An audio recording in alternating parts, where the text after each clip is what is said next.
Okay, hello everyone. Welcome to the Global Speedrun Association. How do you feel that you're gonna do? How have you been playing lately? The only thing I feel is that Sushi should probably be in the purple corner. Me? Gone Been good playing practicing? okay. Been, you know, the grind's been real. It's been tough to improve, but I feel like I can improve it a little bit more. So it's been going okay. I can imagine. Vlad, how do you feel? You've been one of the up and coming players of Celeste lately. You've been rising up the ranks very quickly. You're in second now, I think, although like Revo keeps deleting his time, so I don't never mind. Uh so Yeah, yeah, that grind has been hard. you've been improving very rapidly though. Very rapidly. And same with Sushi, actually. Sushi is now in, I don't know, so I'm not going to say it, but he's also been rising up the leaderboard quite quickly. Fifth, I think is the number. Fifth, exact numbers, whatever. The Yeah. time it goes lower very quickly. I'll beat it right now, so don't worry about it. So we have the peak of the summit, this Siege, and we have people advancing up the summit very quickly. This should be an interesting race. The challenges. For sure. That's the dynamic I'm going with here. Yeah, but the rise of players like Flad and Sushi are keeping me pretty sharp. Gotta stay on my game for sure. You gotta light a fire under people. Yeah, exactly. So what do we all feel is the most difficult stage for each one of the players so far? Like, what's the stage that you're the most scared of going into this? Start with Teach. Most difficult, I don't know, like as far as a wall and run goes, probably chapter 3. 3, 5, and 7, I would say, are like the three. That's like half the game. Yeah, That's pretty cheating. much. You can't list half Can the game. I just say every chapter? Like every chapter is like No. I'm just joking, but You get I mean, one. The game is hard. It's a hard game. yeah, it is. It's extremely difficult to focus through a 30-minute run. No matter what chapter you're on, it just keeps getting harder too. But yeah, it's I can't really name a single chapter. I think that really gives me the most trouble. A non-committal answer. Sushi, how do you feel? I'm pretty good at that. You know that one room? I hate that one room. Yeah, but on a serious note, How do you feel? No, so on a serious note, I've had a lot of consistency problems with Chapter 4 lately, Golden Ridge. So I'm not looking forward to that, but we'll see how it goes, It's a short one, so Get it over with maybe quick. it's not too not too big of a deal if it's to have consistency issues on 4. It's not that long, and deaths don't tend to be that costly. The screens are quite short, I think, at least. That's my opinion, though. No one cares about my opinion. I'm not in the race. Fladervy, how do you feel? Is Fladervy even still My here? Hello? consistency faults have been chapter 4 and 5. 4 and 5. Ah, yeah, Mirror Temple. Yeah, as Mirror Temple. Although, didn't you set like an IO record for that recently? You got like I don't remember the exact I think time. you got a 410. 412, something like that. I was gonna say, don't you currently hold the record for that level? No, TGH has a 409 now. Really? Yeah, that TGH guy's good. Sorry, Punchy. I wanted to like do a thing there. I was gonna like make fun of you saying you have consistency issues on the level that you have the record in, but then he doesn't have it. So it's like, okay, that one, swing and a miss. Commentator here doesn't even know the current standings. It Really changes disappointing. like every 2 minutes. Come on. Oh, it's Yeah, I heard. Reflection I did hear Flad got a 543 chapter 6 yesterday. I saw that. I didn't know it was record though because Was he a never 0.3 highlights difference? that sort of thing. If he gets a record, he never says it. He just posts the time. Well, I say let's turn these words into actions. Yep, I think we're just about ready to get it going. So everyone gather the call and we're going to do the commentating thing. Good Good luck, luck, people. guys. Have fun. Hey, good luck. Thanks for talking, guys. Enjoy, and thank you guys again for commentating. I'll see you later. Enjoy. Yeah, Most thanks guys for Make it a good commentating. one.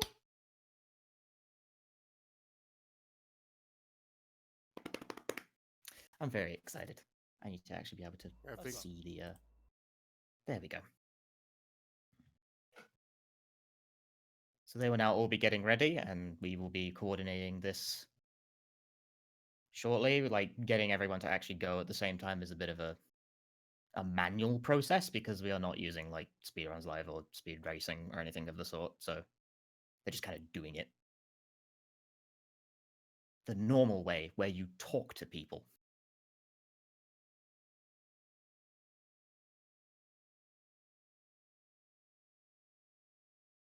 Chat brings up a good point, actually. The timer on the screen will be real time, but Celeste races are typically dictated by the in-game timer because it doesn't include load times or anything like that. And that actually will be significant during this because Fladervy's computer is, I have known it to not have the greatest loads in the universe. So, keep an eye out for that. He may look like he's slightly behind at some points if he, keeps pace, but load times. Yeah, it shouldn't make an incredible time difference, but it just, as long as you're paying attention to it, you should be able to tell. Because they'll all have, like, the same timer at the top left of their screen. I've not known Fladervy to ever play with that on, is the thing. Oh, really? Yeah, he tends to just have the chapter timer and nothing else. I'm very familiar with, like, the specifics of how he likes to play the game, as he has spoken at length. Then the way you can tell, then, is, at each chapter complete screen, it shows the time that it was at when you completed the chapter, and you'll be able to see each of those for his screen, so I guess that's the way. Oh, I think he just changed it now to show the full game timer, actually. I think. I can't read Portuguese. Hopefully. Thing. As I stated, Fladervy from Brazil. Portuguese language, there you go. Is the only one not playing in English. Amazing. GSA. Fantastic.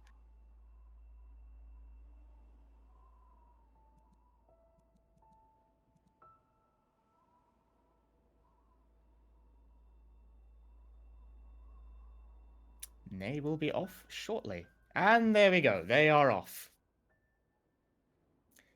So right here in the prologue, straight away, you do not yet have the ability to dash. So players instead opt to jump. Because every time you jump, it saves exactly 2 frames. Because you get a little bit of a speed boost when you're in the air. Well, when you jump, it's not being... Whatever. Point is, you jump a lot. It's why you do that bunny hopping thing that you can see Fladervy doing on the top right. But it's very easy to fall into a hole and die. Firebuck says one of them falls into a hole. Fladervy makes to the end, and then you gain the ability to dash. Msushi, also, everyone getting to the end of the prologue without a death, so that it is even from the start.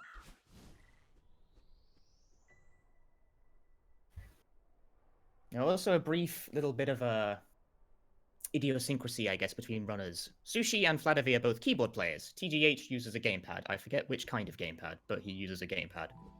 You will see this difference in control in very slight ways in how they move. It's a custom gamepad, but pretty similar to DualShock 4 is the gamepad that he uses. Ooh, spicy. Big spender. Okay, so they're all in Forsaken City now, where you start to see the main speed tech of Celeste, which is that you have a dash, and when you dash and then you jump shortly after dashing, you gain a speed boost. Like, the momentum carries into your jump, so you can keep flying around and doing things like that. And all speed techs in this game, like jumping up against walls and jumping off them in that way, are all based on the simple application of that tech. Like, it's basically one tech, but applied in many, many sorts of ways. You can do it off walls, you can do it off floors, you can do it while crouching to make it go a bit further, you can do it while not crouching to make it go a bit higher, etc., etc. Currently, TGH and Msushi on the midpoint of the level. And Fladervy coming up not terribly far behind. So no one's died yet. Everyone's just flying through this level with the greatest of ease. Forsaken City, a very optimized level in Celeste. Obviously, it's the first one, and like the fastest time I think is that. And Fladervy eating the first death of the race, slightly missing the corner jump there. You can jump off like spike corners in this game if you do it with like the right sort of timing. And both Tej and Msushi finishing relatively close to each other. Although Msushi, I can't actually see with his chapter time. Oh well. Now we are on Old Site. Old Site's gimmick are those star blocks that you see. They're not currently activated, but when they are, when you dash through them, you dash through them.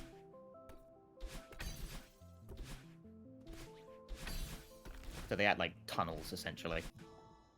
Siege getting the skip where you skip the cutscene while in the air and it kind of keeps your position. You get stuck in a dream block like that. That's very cool.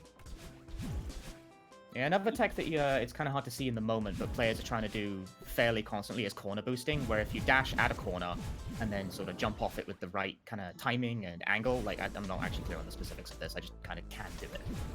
You get like a boost around the corner, so you can use it to keep momentum through longer spaces.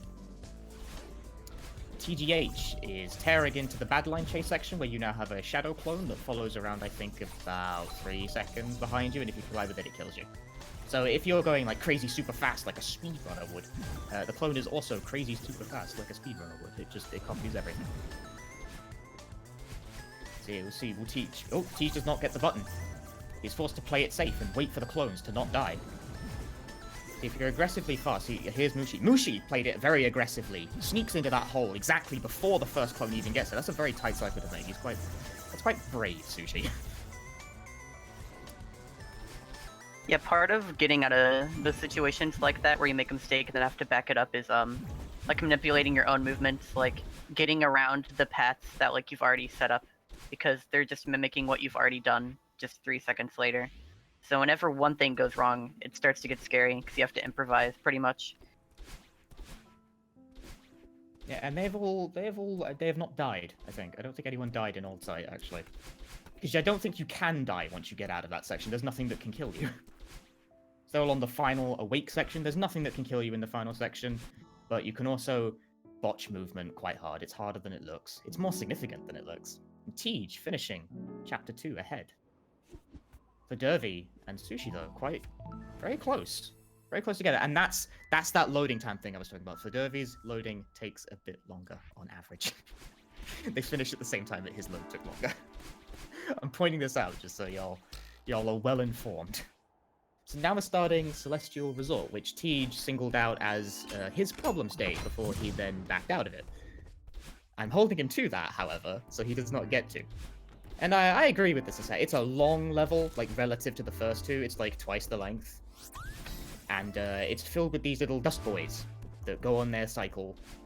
And it's a very aggressively cycle-based level in general, really, because everything has to be to the movement of the dust balls, which obviously kill you if you touch them, because everything kills you in this game if you touch it.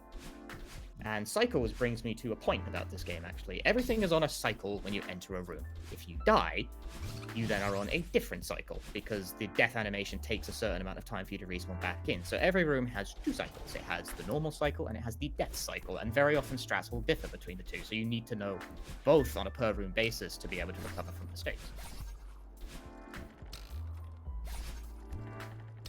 All players progressing quite cleanly through. Is Tej having a slight edge, though? He's like maybe a room or 2 ahead at any given moment. All still maintaining within around 10 seconds of each other, though. It's quite close.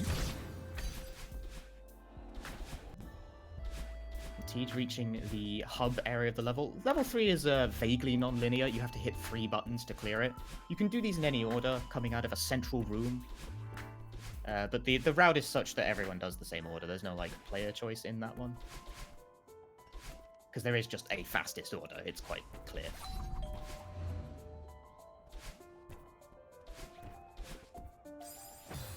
Ooh, Tej suffering, I think, his first death of that run. Not quite getting over the cycle. Didn't quite get the jump off the wall. But it's a quick death, so he's right back in it with no particular problems. Jumps off the spike wall there on the corner. A corner spike jump, you can like raise against a wall that has spikes on it, and as long as you're going opposite to the spike, so like what's the word I want here? Perpendicular, I think is the word I want. I'm not very educated, you can tell. You can not die from them because it doesn't kill you if you're moving away from spikes, so you can jump off corners of spike walls in that way.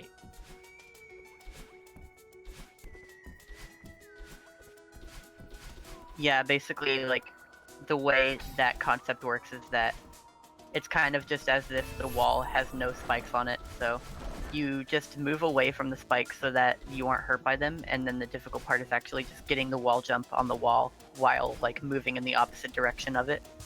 And that's done, like, 2 or 3 times in the any percent run, that being one of the main ones. TGH making good headway into the laundry section, whereas Msushi and Fladervy are not far behind, but very close to each other. Fladervy's about 1 screen ahead of Msushi, and TG's about like 2 screens ahead of Flad. Thereabouts. Both of them suffering similar deaths as well, actually. Both Fladervy and Msushi died on like the same room with the same cycle because they both went for the same spicy cycle and both did not get it. It's hard in their defense. Fladervy recovering quickly from that with Ed, and Fladervy did an ultra dash there to get the key.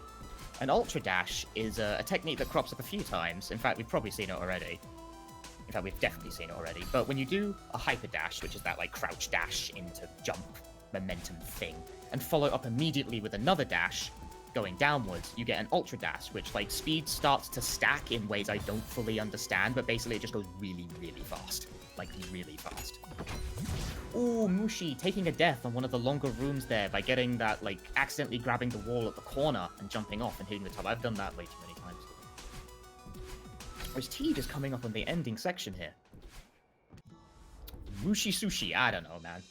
I can't keep up. Now, Fladervy does a strat there where he tried to skip the first platform of that room of 4 platforms. He's the only one I've seen try that. Most people go on the first platform and hit all of them, but he tries to skip the first one. He didn't quite get it. Ooh, that's rough for TGH, missing that coin there, but making it out fine. Basically, the way that this final chase section works with Mr. Oshiro is he follows your Y position up and down until a set point, then freezes on that little line. It gives you a lightning bolt kind of thing and shows you where he's going to dash. So people just generally have their movement set up so that they either just go too fast for them to ever catch you, or make it around the place where he's going to be. Kind of like this right here. Going right under him. Yep, And just Fladervy hyping straight to also the end. making good progress through the section. Tej finishing Celestial Resort, a problem stage for him, apparently. Big words from a man with a 443. But nevertheless, Mushi just coming up on that section now. He suffered a number of unfortunate deaths in the room just before the Oshiro section. That's going to put him at quite a disadvantage going into stage 4, which Mushi claimed was his problem level. He's not out of it, though. Things can change very quickly in this game. It's very easy to just start dying a lot on one room, as you just saw. Fladervy cleaning up Chapter 3, right there. While Tej is moving on to Stage 4, doing that sequence of ultras there. There's those ultra dashes again, going under the first breakable wall to hit the second one. The Tej special. You see a lot of different strats from a lot of different runners, because they're all very... There's numerous ways to approach scenarios that are all very similar in speed, and a lot of times it just comes down to what people are comfortable with. Because like, who's going around frame timing all the individual movements? I mean, someone is, but like, no one pays attention. And Fladervy, oh, he got the ultra corner boost all the way around, but dies on the little spikes around there because he didn't quite get a dash refresh off it. That's unfortunate. Like, he almost got the full strat. It's a shame, because that's really cool. But he went for it. You have to respect that he went for it. He goes for those. I respect it. TGH taking the normal auto-scroller. There's a very spicy variant of this that you can do, but it's also risky as hell. And he went for the bunny hop there off the block. There's many variants of the auto-scroller skip. He went for a relatively... I give it like a 3 out of 5 in terms of difficulty. Like spicy enough, saves plenty of time. Sufficiently spicy. Another really cool mechanic with momentum and speed in this game that we haven't mentioned yet, that's kind of explained there, is the reason he grabbed that block before attempting to skip over that gap that he did is because moving objects that you can like ride on, for example, add to your momentum whenever you do things like hypers. And you can see Flad doing it here, ultraing off of it. That was sick. Okay. That was pretty great. He didn't do what we were talking about, but what he did do was spicy. He did an ultra off the moving block to get tons of speed. Yeah, it's another example of it. It basically just stacks with whatever movement that you do. So it's used a lot. That's 5 out of 5 spice. I like it. The spiciest man. I didn't think he'd go for that. I really didn't. Yeah, that's one of the small bunny hop off the block. One of the most cool mechanics in the game to watch. You can do crazy stuff with it, especially when combined with stuff like ultras. These guys are actually going for a decent bit. These players, they all do the hard stuff. They do the hard stuff. They go for those. They don't always get them. It's like, it's hard. It's a hard game. But they go for them. Flad will go over the top. Just about make it. He goes around the spike. He goes over them rather than under them.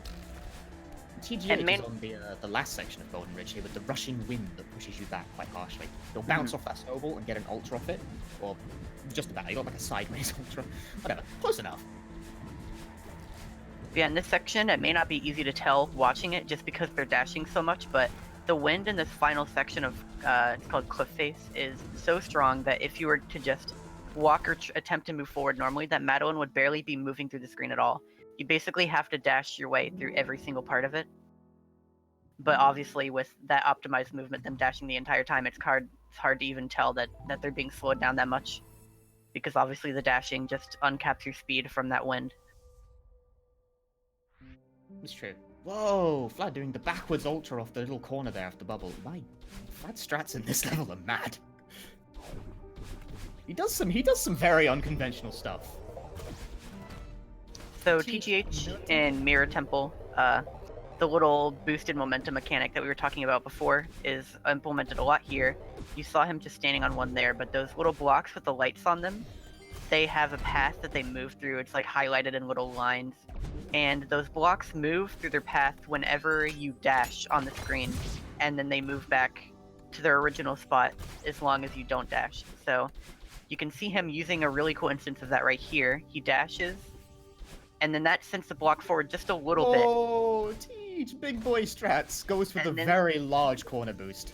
And then the tiny boost from that block actually gives him a ton of momentum, just because it moves the block to its last position in the line instantly. So even though it doesn't move much, it's going really fast, and it gives you enough speed to cross that entire room. I love that strat. That strat's great. It's my favorite. Msushi clearing up stage 4 as well. Vlad going for that strat now as well. He's going for it as well. Will he get it? Yeah. Oi! 2 for 2. That's a really difficult one. That's a really difficult one. So surprising that we got 2 for 2. He's going for double bubble. Oh my gosh! He gets it first try. Vlad, what are you doing? Oh, this temple. That's too crazy. That's not the thing. You can't be. You cannot be. That's illegal. That's banned. That's banned in tournaments.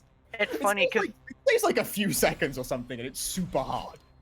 It's funny because those are 2 of the hardest strats in the whole chapter, and they're right next to each other. So when you are man enough to go for both of them back to back and then actually hit them, it's crazy. In a race, no less. Mm-hmm. Ooh, Teach getting the slight jump off the corner there to avoid dying. See, normally if you dash too early in that room, you die, but with a well-timed corner jump, you can avoid it and do a slightly faster strat, because that's Celeste runners. They'll skirt death by a pixel for the sake of saving half a second on one room. That's just the kind of people they are. Teach getting the ultra straight onto the head of that Seeker there. Seekers are enemies that chase you, and obviously, well, not obviously actually, but nevertheless, when you hit them and they fall onto switches, they can trigger the switches. And also their explosions, when they revive themselves after being hit, those can also trigger switches. They didn't always do that. That actually got patched in. But still, that's a useful property of the Seekers that you can exploit to get through those rooms even faster. So if you see Fladervy doing the section now, he'll bait this Seeker into the switch to trigger it. Gets the corner boost around. TGH is going to do a skip that saves a few minutes, I think, but it's relatively simple in nature. Ooh, tried the corner boost, didn't get it, but backed out in time to not die. Very good awareness from TGH there. Well played, well played. So that skip that he just did, where he jumped past that long hallway of tentacle spike things, saved a few minutes. It's very simple in execution, honestly, but nevertheless, it's there, and it saves a few minutes. He tried to do it in a very spicy way by getting the corner boost.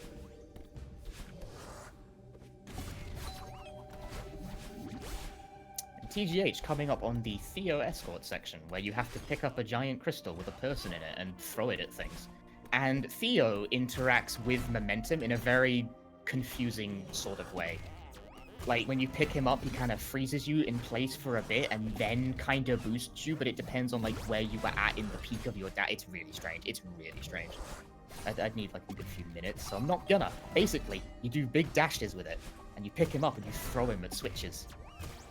But the way momentum works during it makes it very odd to handle, and he's flying through. It makes ultras very potent. See, this big moving block here, he'll get a big speed boost off that and just go flying into the next room with Theo in tow. Not a problem. Fladervy will do the same thing. Chucks Theo over there to hit that switch. Does a big ultra, lands directly on the head of the Seeker, sets it up so cleanly. Not a single problem. TGH coming up on the end of this one. Where is his IGT at? I think that's 412. I think TGH got an IGT of 412 on there. I can't quite see it. Is it 413? I don't know. It's quite small on my end. I'm sorry. That's a good time if that's what I think it is, because like the record IL for that is like 409, and he's like within 4 seconds of that. I think 411. Wow. Yikes. Yikes, my dude. The record of that is 409. He got within 2 seconds of it in a full game. That is the kind of player TGH is.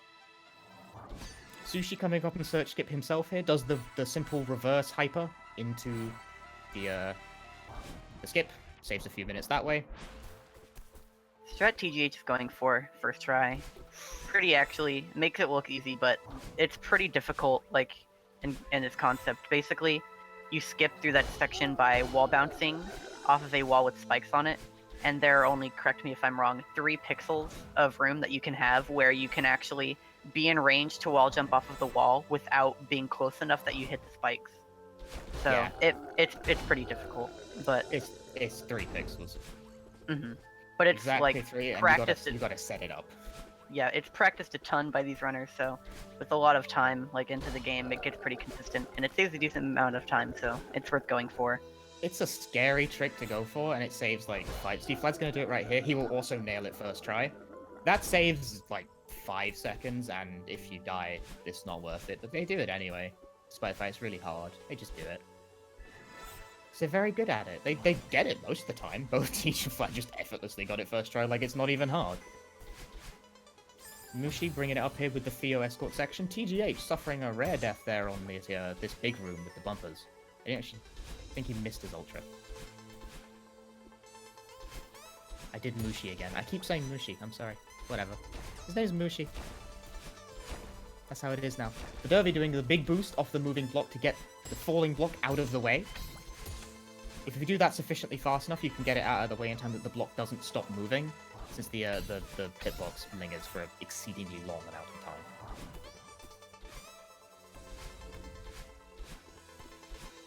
Oh, TGH showing a route divergence, doing top path on the bumper section instead. People usually do bottom path, but I guess top path is now in vogue again. See, it's always the one way around with this. It's a very hipstery kind of thing. Everyone was into top path when the game first came out, but then the hipsters were like, bottom path is better. But now everyone's back into top path because bottom path became cool. That's how it is in Celeste. And also I think top path is actually faster. Anyway, and you know, Fladervy doing bottom path. Fladervy is no hipster. Fladervy sticks with what is known. He goes bottom. A Tej, big hipster. Top path. Yeah, I remember it being said that top was like maybe slightly faster optimally. They're definitely very close, but like I have not seen TGH go for that top path route before, so it must be a pretty recent like route change or strats change from him. Hipsters. Yeah. Hipster routing.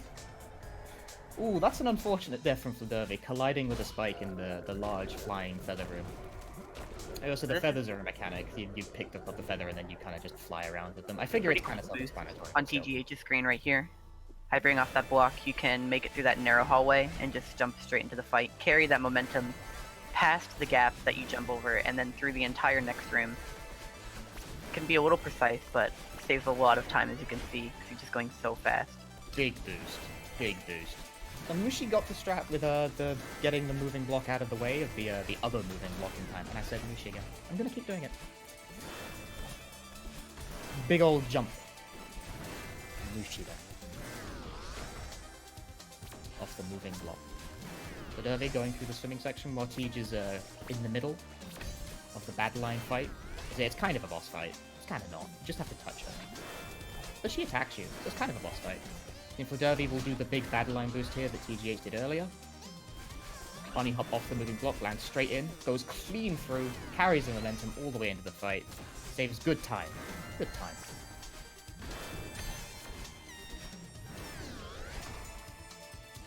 See what straps are people doing in the battle line fight.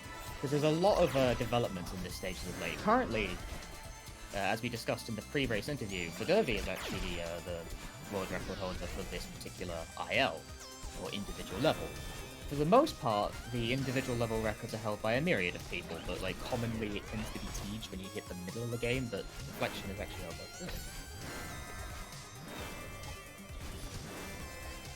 So expect to see some unconventional strategies from Fladervy. Probably lots of ultras and things of that nature.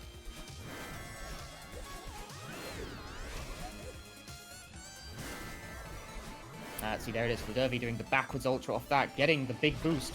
Didn't quite stick the last dash, unfortunately, but that was like a solid sequence of backwards ultra into like another ultra. He changed like, I think he changed like 2 of them.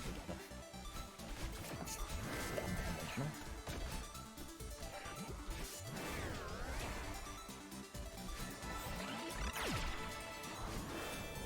There's TGH coming up on the final 2 screens of the battle line fight. They're relatively long screens as well, so dying here can be quite punishing. Doing the reverse hyper off the moving block there, I don't know why people do that.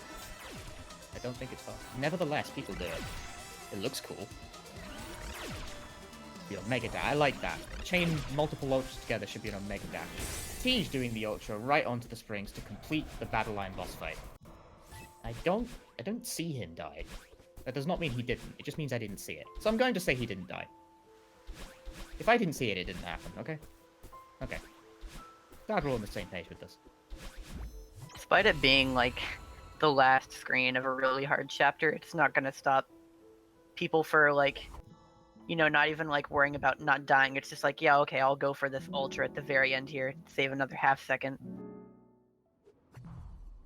Oh, he did die once. Boo, don't prove me wrong, death screen. Delete this death screen. Also, that was a really good reflection from TGH, by the way. Like, really good. I didn't quite see the exact number, but it looked like a 5-4x. Which is tight. It's now TGH on the last level game, the Summit. It's really long. It's like 8 minutes if you do it well.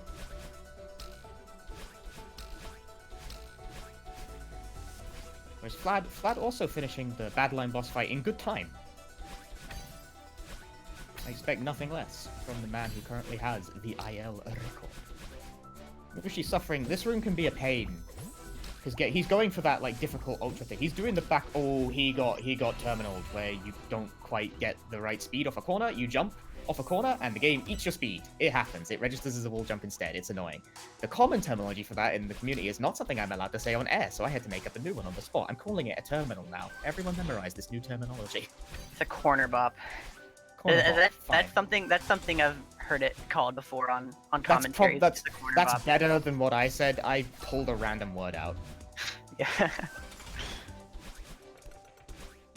Yeah, as you can see on TGH Playing Summit, it's consisted of a ton of different sections, which is why it's so long. I don't remember the exact number, but there's like 6 or 7 of them. And they each contain different gimmicks that have been introduced throughout different chapters of the game.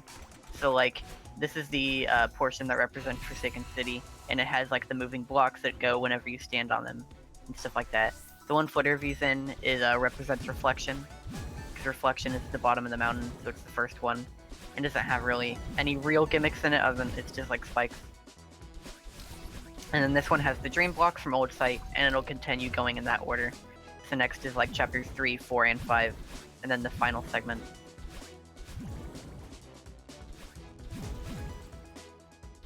So currently, Fladervy and TGH are not tremendously far behind each other. TGH is about 1.5 sections ahead of Fladervy, which could change in an instant if he starts to get like stuck on a particularly irritating room. Plus, load time is a thing. I keep forgetting to take that into account.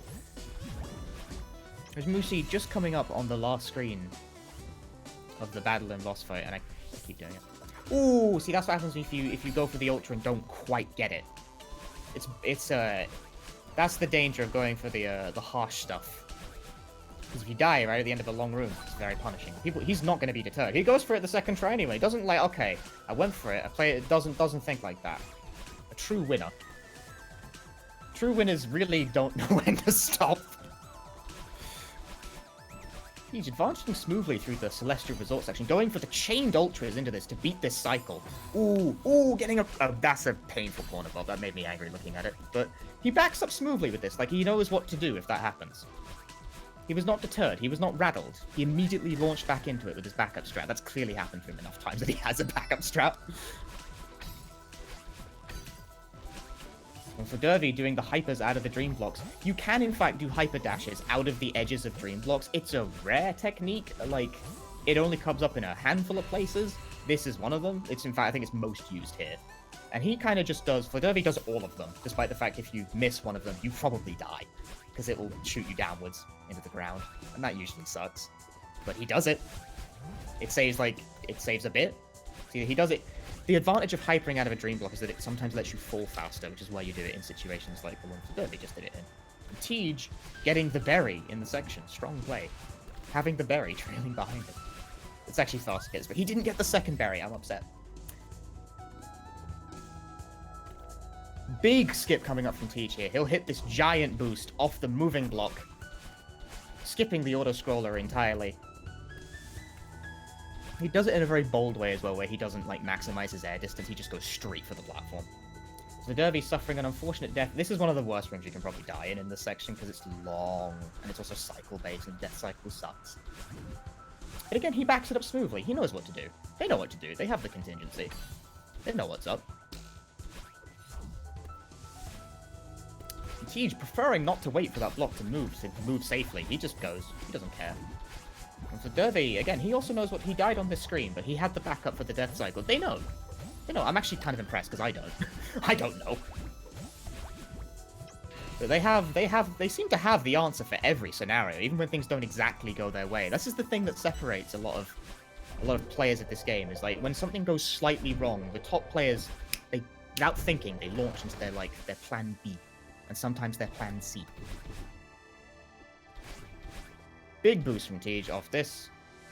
He'll do big, like kind of a chained ultra thing there off the moving blocks. That timing is quite specific. This is key skip. You jump off 2 corners of spikes and get a key. It looks quite hard. It's actually not. But nevertheless, it's cool. Because the way the game buffers jump inputs, that one's actually like not as strict as it first appears. But still, it skips a lot of, like, it skips like a screen. Yeah, you don't really get to see what it actually skips, but down in a screen below, like where that is, there's like a bunch of obstacles that you can go through. TGH doing door skip, and he gets it first try without fail. The window to get under those doors is like I don't actually remember the exact number of pixels, so I'm not going to say. But it's difficult, and it saves like a second or something. So, and people go for it because it's a giant meme in the Celeste community, but nevertheless, they also go for it because it's fast. And you can do it. I don't even think it's like the hardest strat in this game, but it's hard enough. It's not the dumbest thing people do to save time, I can tell you that much. But he got it. Fladervy will probably get it. Msushi person. I can't decide what to call him anymore at this point. He'll get it. They'll all go for it. They're all gonna get it. They're the kind of people who would. And TGH on the final section here, going into 3,000 meters, the flag section. The wind bears down upon you. See, there's wind from the side, but now, at the final area of Summit, wind from the top, which reduces your jump height, and it makes it, like, stricter to move upwards. The TGH chaining these dashes in a very efficient way to climb. Fladervy not far behind. He's only, like, a section behind in the Mirror Temple area. Also hitting Q-skip right here. Oh, Fladervy actually missed. Oh, missing it twice. And die. That's unconventional. Ah, Fladervy plays keyboard. He doesn't get the buffer. That's the thing. Okay, so like I said, it wasn't difficult. In that defense right there, Fladervy plays on keyboard. It's easier on controller because of the fact that you can like double bind buttons. You can't do that on keyboard, not without editing the game files, I think.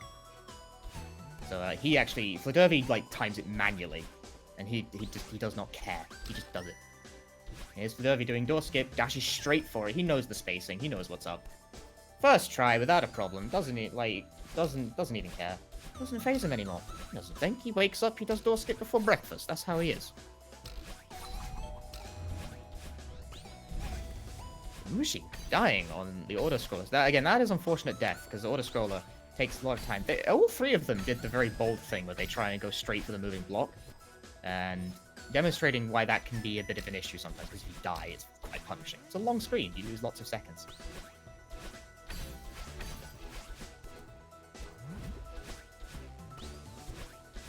TGH, flag 7, advancing very smoothly.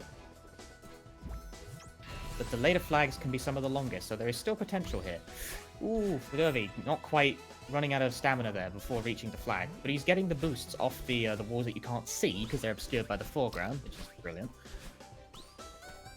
But jumping up walls and like keeping your stamina management is a bit of a thing in this game at times.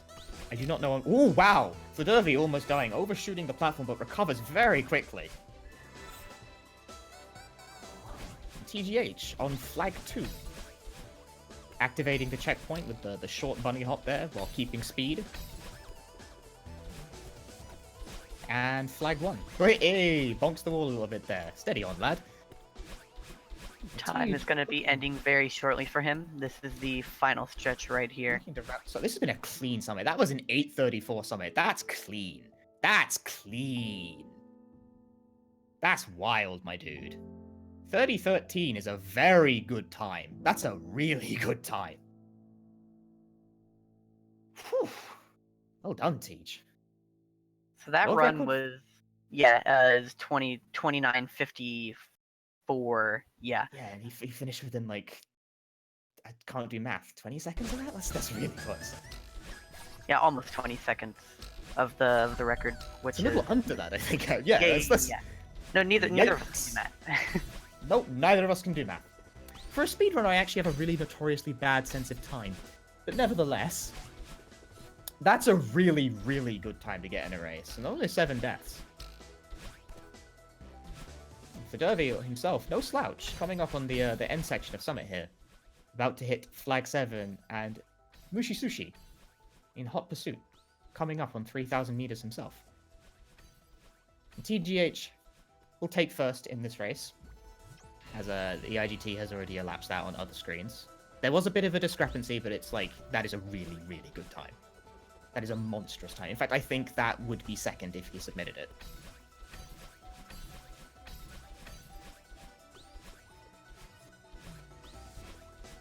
I mean, the only time it would lose to is his own PB. So like, Yeah, I guess if he made that his time, it would still be world record. I guess if that's his, an extremely good time.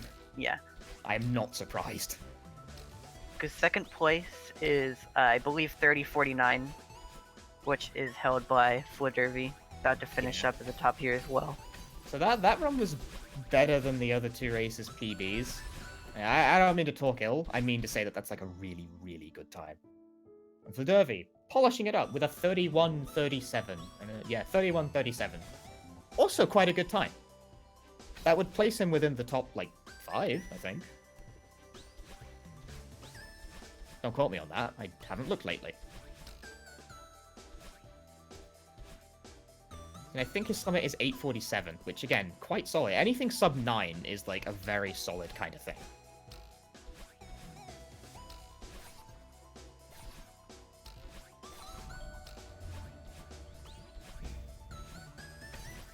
Msushi bringing it up here, suffering unfortunate time losses in a number of stages, but nevertheless still not deterred, not tremendously far behind. His recoveries from them have all been quite swift. You see, unlike when Tej decides to declare the entire game a problem and then has no problems with any of it, and when he declares that he has a problem stage, he's actually, like, telling the truth.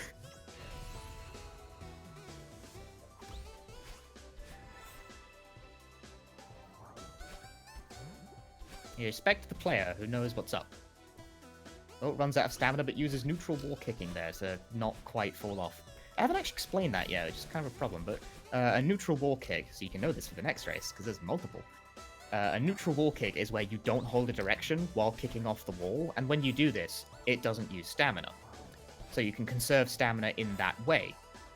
But if you quickly then press back into the wall after kicking off it, you can reattach the wall and gradually climb basically infinitely up a straight wall without consuming stamina. And it's a useful skill to have in the back pocket to prevent, like, bad situations and deaths if you accidentally, like, mismanage your stamina or use too much. Sushi. I do not mean to be mean, but that's really funny. Flag 1 deaths can always be an annoying end to a run. Finishing up Flag- 34:09. Flag 1 deaths are always really funny. I'm sorry. I always laugh a bit. I've done it myself. I am in no place to talk.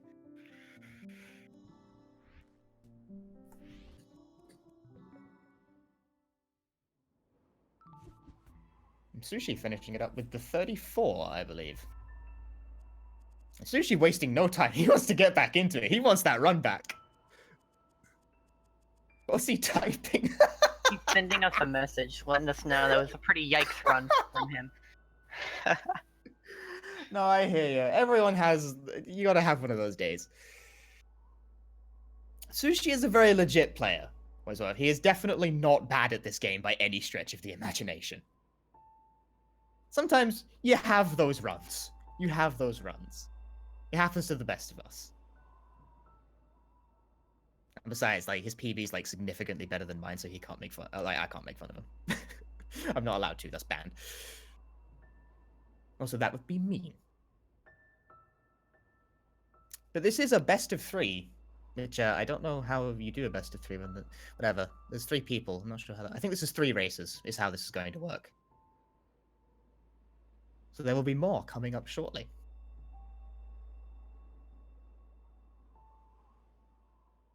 Bully? No, I'm no bully.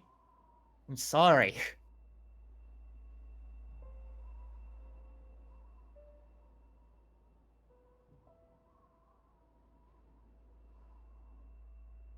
I think they will be getting up to set up the next race real quick. Fladervy apparently going to go drink some water with us. Staying hydrated. True gamer. You know it. You know it from his habits.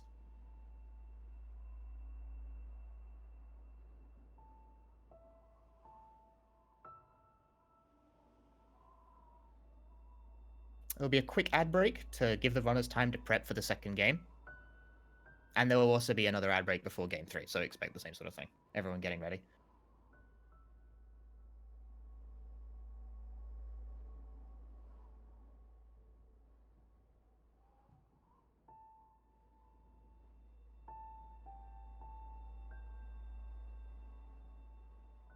I think Sushi would like the run back. I hope he can get it. He's definitely capable. He's definitely a very capable player.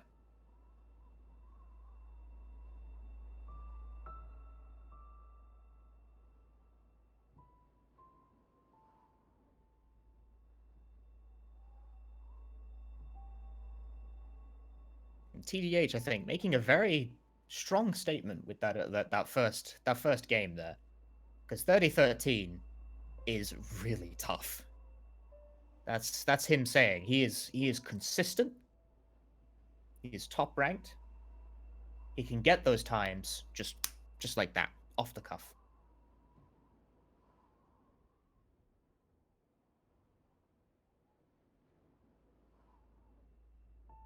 It's a very strong player. A strong statement from the outset. Making the statement. Probably not, he's just playing the game.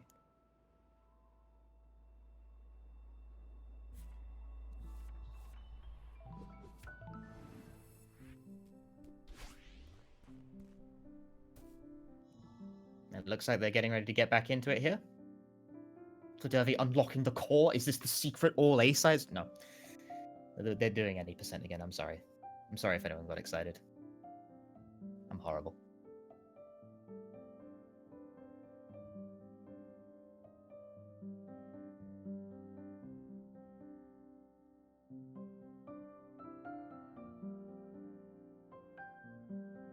Yeah, I'm kind of inclined to agree.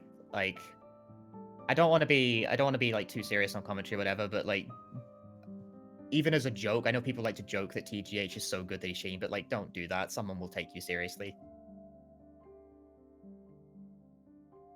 There are no cheating. There is no cheating in this race. In TGH, he is the real deal, 100% legitimate. I've seen it with my own 2 eyes. To answer, the time for Fladervy was a 31, mid-31, like 31:38, I believe. And then you can see Msushi's right there. Yeah.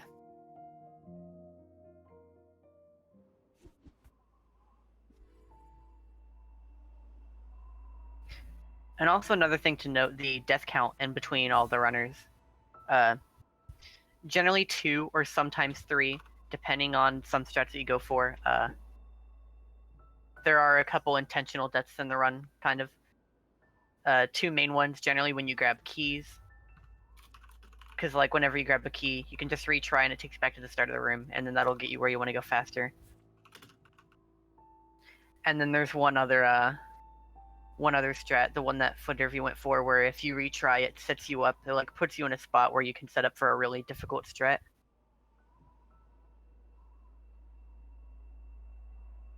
So yeah, either 2 or 3 generally.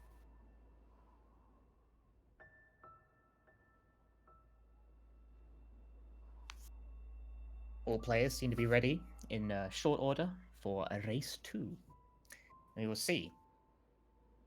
T's making a strong statement from the outset there with the consistency, being very close to his personal best and world record time. But can he keep that consistency through the entire set? We will see. Fladervy having also a strong showing at the outset there.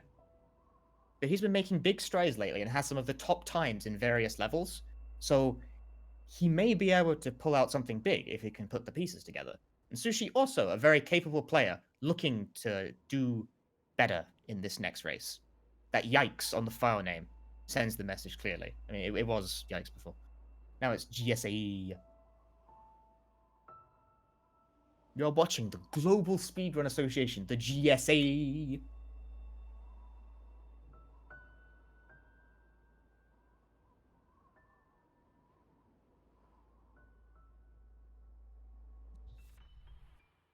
And we are off with race number 2.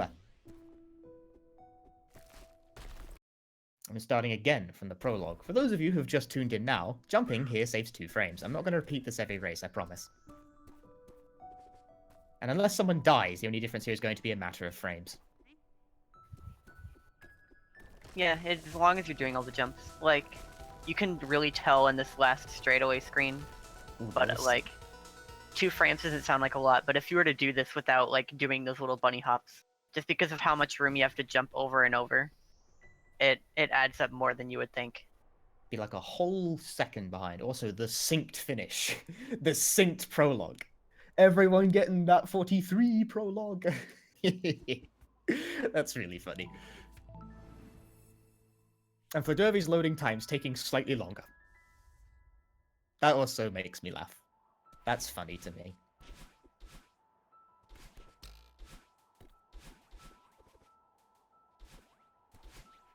So all players doing the same routes at the moment. Watching Msushi and TGH synced up here is really cool. Yeah. It's so similar. Fladervy suffering an early death there, unfortunately. He can recover it. Forsaken City is an area where you can make those mistakes and gain it back a bit later. No one resets on City, except everyone resets on City. The sync between Tej and Msushi is kind of hurting my head, actually. This is so cool. Oh, Tej getting the corner boost off it, and Msushi does not go for that corner boost. The sync is broken. I am sad. They're still maintaining it, like, in at least the they're same. back in. They're back in. He went through that little, that big block room a little bit faster, and the sync is kind of getting regained. It was just especially cool there, considering how much strats they do the same way. Because, like, I don't know, it looked like they were, like, uniformly just The speeding routing through that very level. similar. Mm-hmm. The time is very similar at that. 3 seconds apart on the level timer there out of the gate. And Fladervy not terribly far behind. For having 1 death, it's not a costly death. So there's still plenty of room, plenty of wiggle room in this. Fladervy also being the kind of person who will post in the chat for the channel hosting his tournament race while he is playing.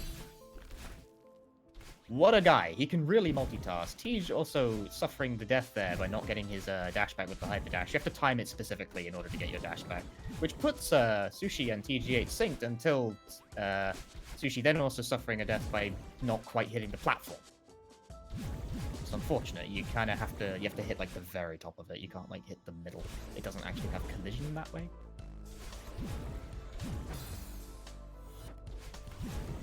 Ooh, TGH not quite timing the dash through the dream block there and hitting the wall. If you hit a wall with your dream block, you die. But he doesn't take the time to, like, make sure it's safe. He just does it. He relies on his timing, and it's usually consistent. Fladervy getting it first try there.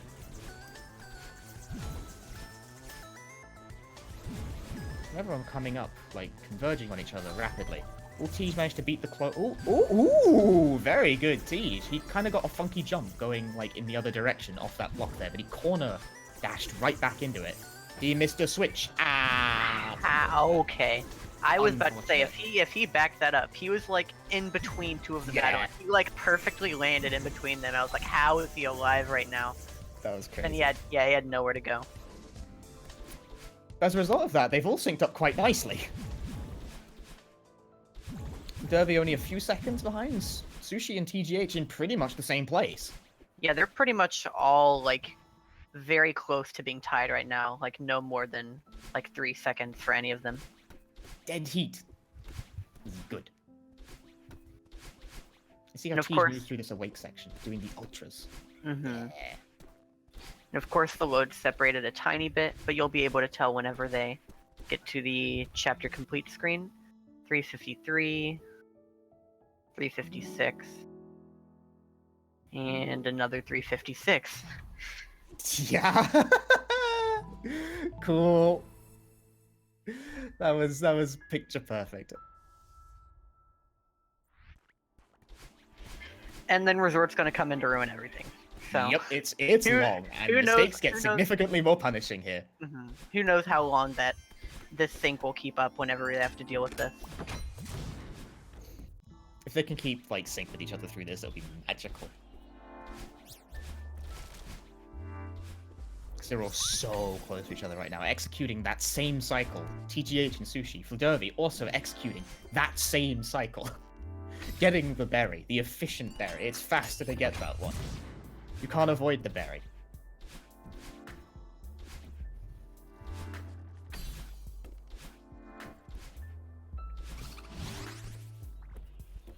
That's a backup I haven't seen before from Msushi. I saw him up there at the top and I looked over. I didn't see exactly what happened to him. Maybe he didn't get his dash back or something like that. But he was in a little bit of a weird spot, but he lived through the room, He so he backed was it up. fine. Backed it up. The swiftness with which people can sometimes invent backup strategies on the fly always kind of amazes me. Fladervy not quite getting the dash onto the corner and going underneath, which was actually, that looked really weird. Never like, oh, Sushi has to back up and like, don't forget the key because it's very easy to go under the thing. And there's They're some like platforms in this game that that you can go through them from the bottom, but you can't go back down. They like block you from re-entering. If you accidentally go past that key and don't grab it, because the platform blocks you from re-entering, then you have to like go back around for it, or you can You just can die. retry. Yeah, if Yeah. you retry, it puts you back there. So I guess that's another intentional death if you have to back it up. That's another, like, decision-making thing in this game. Like, ideally, don't die and don't make mistakes, but realistically, you will do both a lot. So sometimes you have to know when it's faster to just declare no and just, like, pause the game and hit retry to, like, die and try again, and when the situation can be salvaged. So, like, trying to, like, stem the bleeding when you do make mistakes. Tej going for that spicy cycle in this room, I have a very particular penchant for that cycle, because it's hard, and it makes me angry. So I'm very... They can all just get it. Like, both Sushi and Fladervy died attempting that cycle in the last run, and here's Sushi doing it now. Yep, gets the cycle. All of them getting that cycle in the sync. They're in sync again. See, Fladervy's caught back up. And now he's ahead because of that one death. Changes in an instant in this game. Way! Speedrunning. Still a much closer sequence this time.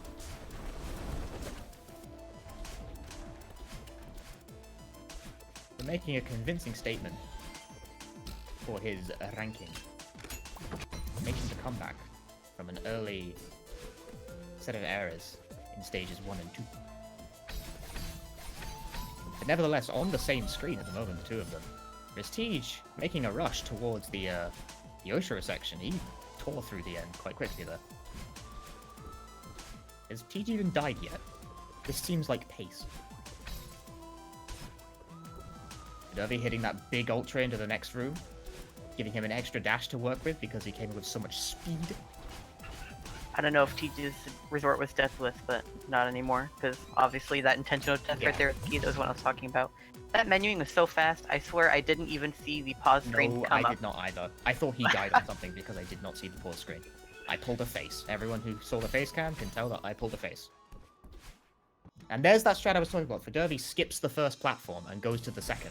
That is a Fladervy specific thing for some reason. He does that. Is it faster? I don't know. I should ask him. But he does it. Msushi and Flag basically synced right now, both on that same cycle route. Msushi taking a slightly safer cycle, preferring not to die, which is a good choice in my opinion, because dying in that room is extremely punishing.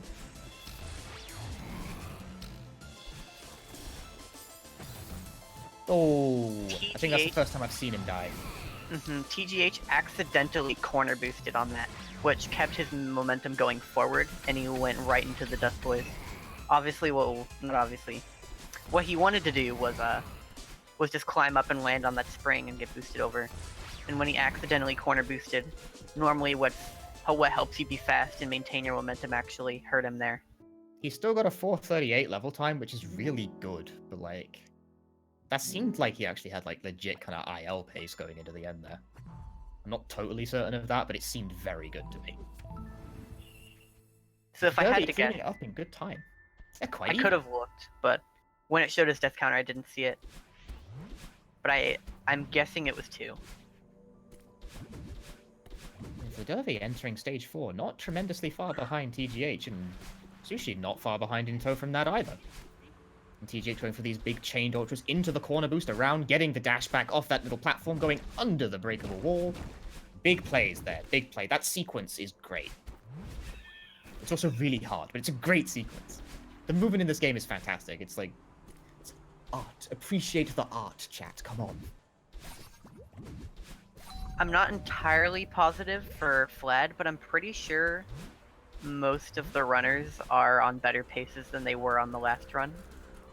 I know think so. TGH got a better resort time, and I know Msushi did as well.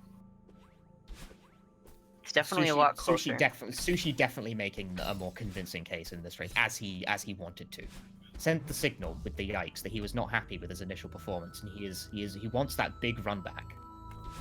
TGH doing the bunny hop boost with the block there, the safer than what Fladervy did variant, but still quite difficult version. Saves plenty of time nevertheless. I wonder if Fladervy will go for the big ultra. I don't know why I'm asking this. Yes, he will. I don't even need to. He'll do it. Watch. See, will he do the big ultra? Probably. Yes, of course he does. Don't even gotta ask. Of course he does that sort of thing. That strat's so hard. And he's gotten it twice. He's 2 for 2. He's 2 for 2 with that. What a player.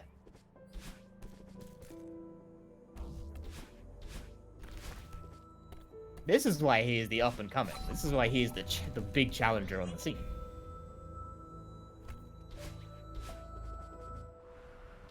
Msushi not terribly far behind that, like a few seconds at most. Same room even. It's making a convincing case. Same room. Keep in mind that that Fladervy's load times make him slightly behind on the in-game timer. So he does have a few seconds edge. Not too much. It's definitely still very close. Meanwhile, TGH, I'm pretty sure is having a really good ridge right now. We'll have to see when he gets to the end time. He's getting a hot strat there. Ooh, skip straight to the third spring. Those first and second springs are busters. You don't need any of that. Gets the ultra off the snowball. This is a really good pace, Rich. Tej, you must stop. It is too much. It is illegal. This is gonna be a fat pace. I'm paying close attention. This is gonna be 245? 245 Ridge. Oh boy. Oh, Fladervy skipped straight to the 4th spring on that one. He's like, Tej skipped to spring 3. I'm gonna skip to spring 4. I'm gonna bounce off that snowball. That's real. That's that real tech. I'm about that. Msushi himself having a much better ridge this time around, making a convincing statement. He knows what he's capable of. We know what he's capable of. He wants to show it to you. Fladervy finishing Ridge at 257. Msushi finishing with 254, gaining seconds there. Sub 3s all around from this group of players.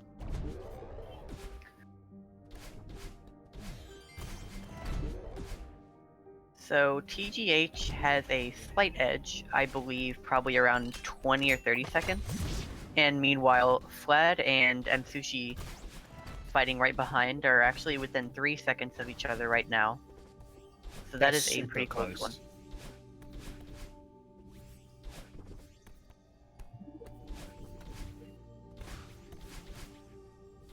Ooh, Sushi doing the reverse there to get through that one. Ooh, but he went for the very tight cycle and died for it. It's not too harsh a death, though. But nevertheless, he went for it. He goes for those. That saves, like, barely any time. Still goes for it. This is why he's top player material. Fladervy going for the big corner. I didn't see if Tej got it. I'm just going to assume that he did. Fladervy gets it as well. I'm going to assume Tej got it, and I'm going to say that both Tej and Fladervy are, like, 2 for 2 on those.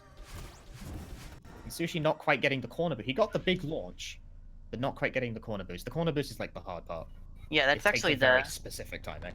the biggest hard part about that strat.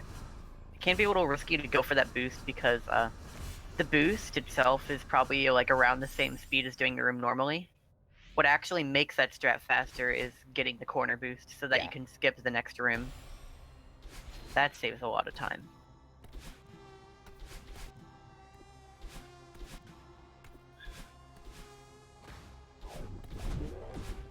Also Fladervy going for double bubble skip and also hitting that again first try in 2 consecutive runs in a race. He can just do that now, can't he? That's just a thing. It's not even it's just a Flad thing. He just does those. You can kind of see the risk of anyone who does that. Of what TGH went for, the little spike jump. He got a first try last run, having a little bit of trouble, but second try this time. Basically having to jump off of a corner in between 2 little spiked blocks on the ground, like you can see there. Not actually really touching the ground ever. That's why they're not dying. Kind of jumping, like wall jumping off of a corner in between 2 of them.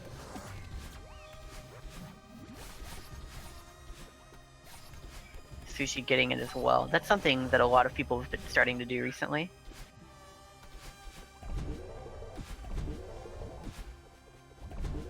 Fladervy is only a few seconds behind IGT, I think, at this point, from TGH. Making impressive headway. Yeah, he's like 5, I think, by my calculations, and I think T's just died on search skip, which could potentially even it up even further. Making the statement right now, this man.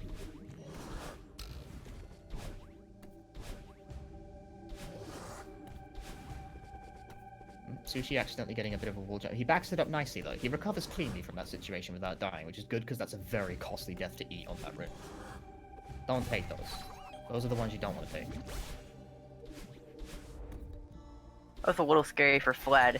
He didn't get the Seeker to aggro to him, which you fall down from the right side of the room and then come back up on the left. He didn't aggro to the right side, which you generally want to happen, because if he stays in the same place, then he's right above you whenever you go in on the other side. So he had to kind of sneak around him a little bit there, but ended up getting through it fine. Maintaining pace, both TGH and Fladervy on the Theo sections, not terribly far apart from one another. Fladervy getting launched by the Seeker, which is like not the ideal situation, but again, he recovers smoothly. He knows what to do if he loses his momentum. Didn't even look like a problem. I think he's going to do it one more time at the end of this screen, but when he does these little, yeah, that double dash kind of at the edge there, going into the next screen, he goes for those quite a few times, and it's just abusing the keeping momentum when you grab onto Theo. Basically doing a little grounded ultra there, which is like some of the best speed you can get, but obviously difficult to execute. Msushi doing some right now. They go for them quite a bit. Mirror Temple from TGH. It seems like Fladervy should be able to, like, he's gained massive ground in this level. Massive ground. Because it looks like Fladervy will finish this with about, like, a 4-1x or something. Yeah, that's a 411. Gained ground. That's tight. That, I believe that's either his ILPB or just a couple milliseconds off of it. Because he did say it was Well, a 411. Yeah, his PB on that is a 411. That's tight. TGH doing late skip. He sets it up. He gets it. He has the setup. Saves that time. Fladervy in hot pursuit. Or feathery pursuit, I guess. No, I'm a commentator, not a comedian. And Msushi also starting reflection here just as well. Msushi hasn't been making terribly many mistakes either. They're all keeping relatively clean pace with each other through the middle section of the game. This is very, very clean from all our competitors here. TGH doing the big boost, hitting the moving block out of the way. Timing on that, quite specific. Because you have to, like, dash in front of the block, fall a little bit in front of it to get the momentum boost, and then jump. Logically, that shouldn't work, but realistically, it does. Video games.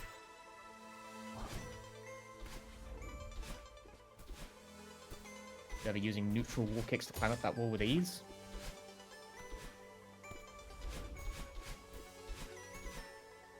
All players right now. That is Playing part out of the their reason minds. that we missed the explanation for the neutral wall kicks. They're not actually used that much in the run. Like, They're mainly used as a panic strat if you mess up the stamina. yeah, like you explained it before, it's really just good to know how to do as a backup thing, because it allows you to recover from, like, basically any wall, like, whenever you have no stamina remaining. So it's just good to know how to do. You're not necessarily always going to know where you need to do it, but it's good to know how to do. TGH sticking with his bottom path hipstering. Fladervy going the bottom route. I think I said bottom for TGH as well, which is wrong. He did top route. I'm good at this.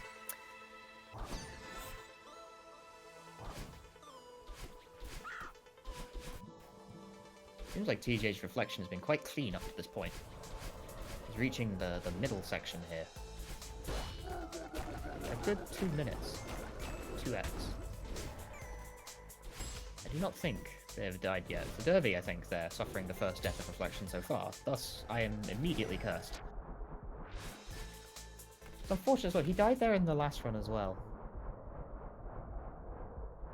Which is a shame, because it's a long run. He's gonna, no, okay, he's going under. He planned for the death cycle, I think. Or maybe he got slightly offside, I don't know what.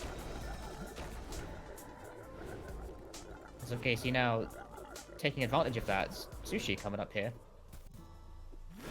See, Msushi reaching this on relatively similar pace on the IL timer. So his reflection obviously isn't too shabby as well. TGH in the battle in the boss fight.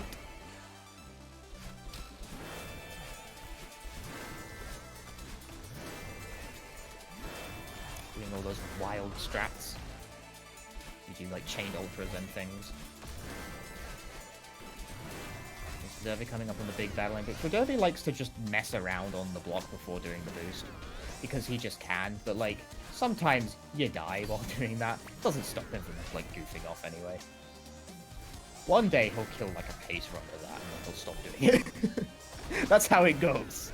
Except he won't, he never stops doing that sort of thing. He cannot be deterred. He's too strong-willed.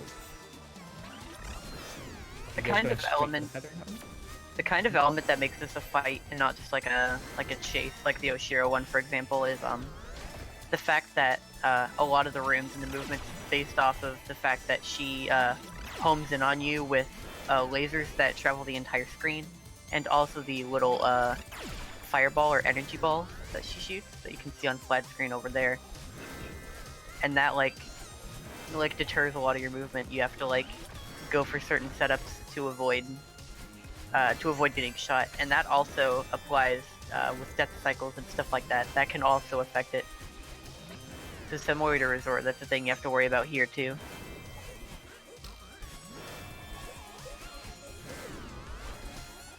They're going through this super well, like all of them. Which means it's likely to come down to Summit.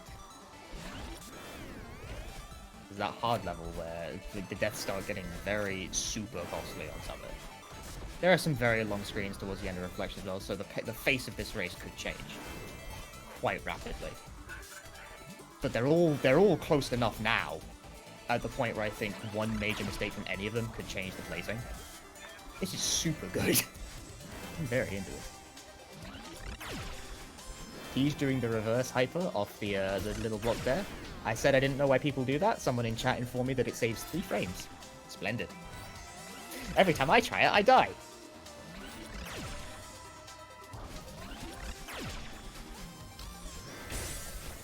Msushi hitting the middle part of the fight, or like the second half. It's like pacing. TGH coming out here at the end of Reflection, looking like he'll hit about like a 5-4x or thereabouts. I think. Yeah, definitely. That's a good reflection. Consider. Yeah, TGH's reflection time is actually nutty. It's gonna be really good. 546, I think that was, which like Is insane, yeah. yeah, the record for that IL, like the IL in isolation, not just it's 543, so he's within 3 seconds of that. So Fladervy almost died there, but he backed it up quite well. He was on like a collision course for the spikes and quickly pulled out of it, which would have that would have been a brutal death to eat. But he saved it. He saved it well. And Msushi also having a really good reflection. He's keeping pace here. Both on the same area. Nah, not quite getting the dash back there. You gotta touch the wall. Yeah, it seems like Msushi will be able to hit the sub-6 reflection here. I don't have one of those.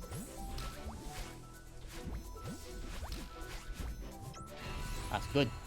That's solid from all players. Solid.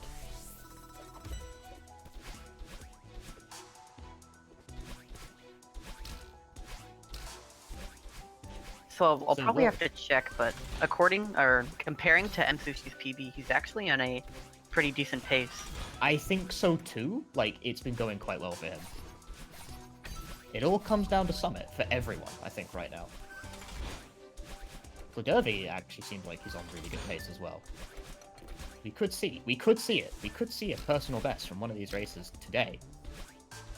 If our calculations are not wrong. Which they probably are. But I think I'm not. Ooh, Sushi, don't do that to me. Do not. That is banned. Getting the accidental wall kick there, but he recovered from it. That hurt me a bit. Msushi and Flag just neck and neck right now in the RTA way. For Derby having like a decent like 10-ish seconds or so like IUT thing. Again, TGH not quite hitting the switch, but he backed up smoothly there. See, every time like a little thing goes wrong, they don't. Again, TGH not quite getting that hyper dash out of the dream block, but he backs it up. He doesn't die.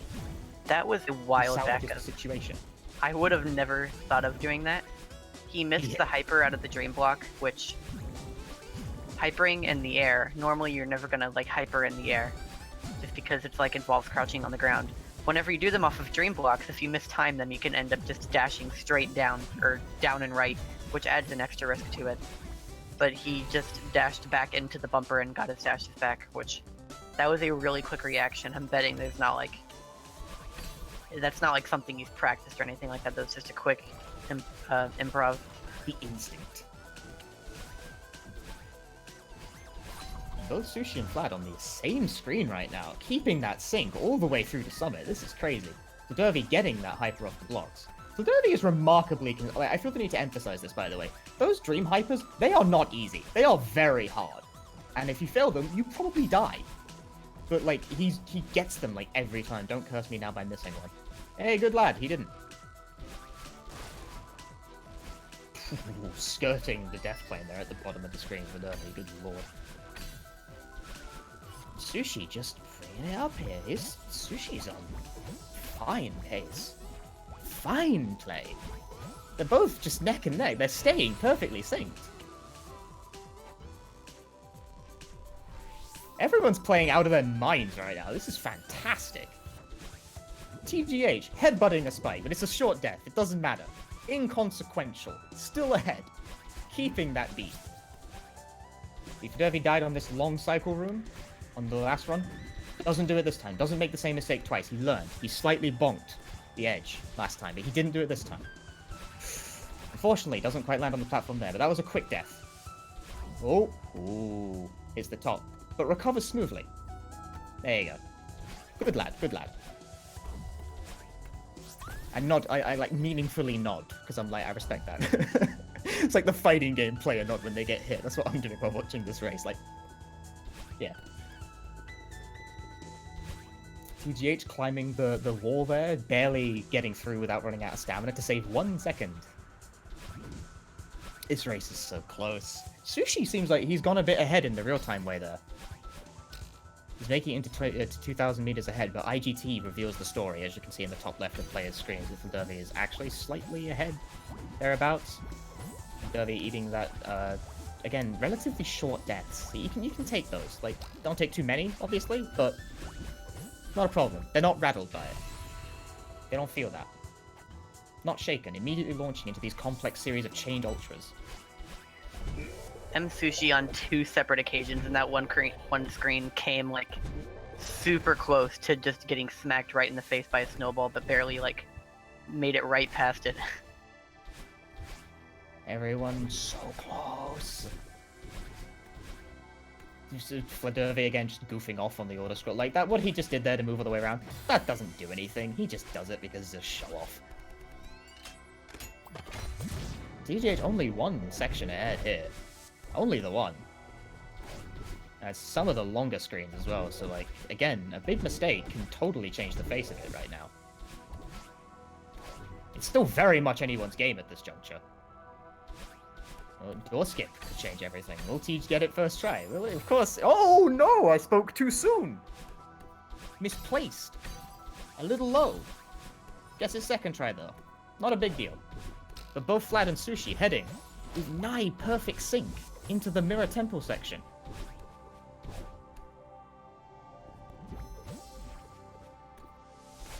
Which leads me to believe that these two are on some mad pace right now, actually. Because these runs all seem very good. Tej hitting the 3,000 meters. He's on that long section now. This is where a costly mistake on 3,000 meters can totally flip this, because there are some really long screens at 3,000 meters. Long flags, rather, since it's, like, not that many screens. You get my gist. Okay.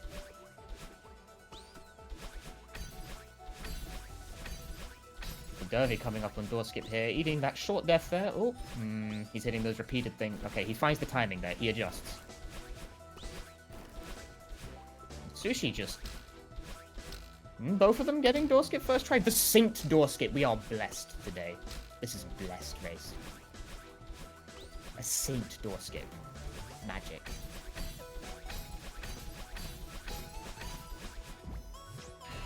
They're so close to each other. This is actually mental.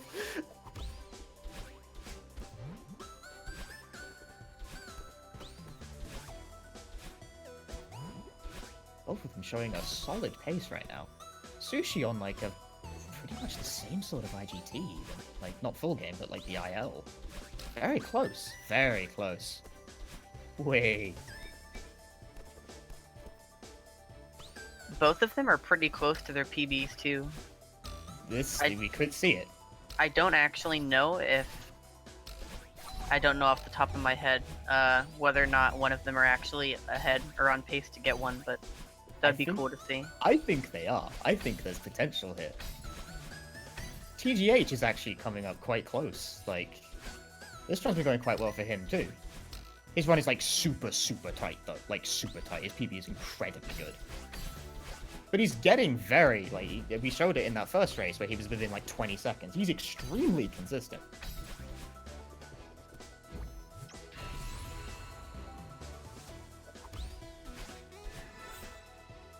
Like, both Msushi and Flad could very well be on their own PB paces. Stay on that, they on that. The levels on this have all been extremely good. The 3,000 meters. 3,000 meters can change the face of it. TGH's pace is actually very similar to the last one. Yeah. It'll be like... He is. He'll finish like near the same time as his last race did. Yeah, coming up very shortly. Fladervy suffering really unfortunate. Couldn't quite like get back on his feet after the wall jump. Whereas Last Msushi race not getting... having that problem. Last race getting 30-13. This time getting a 30-15. Teej, that's Missing by illegal. 2 seconds. That's illegal, Teej. Oh, You 30-15. can't do that. Slightly off. I missed it.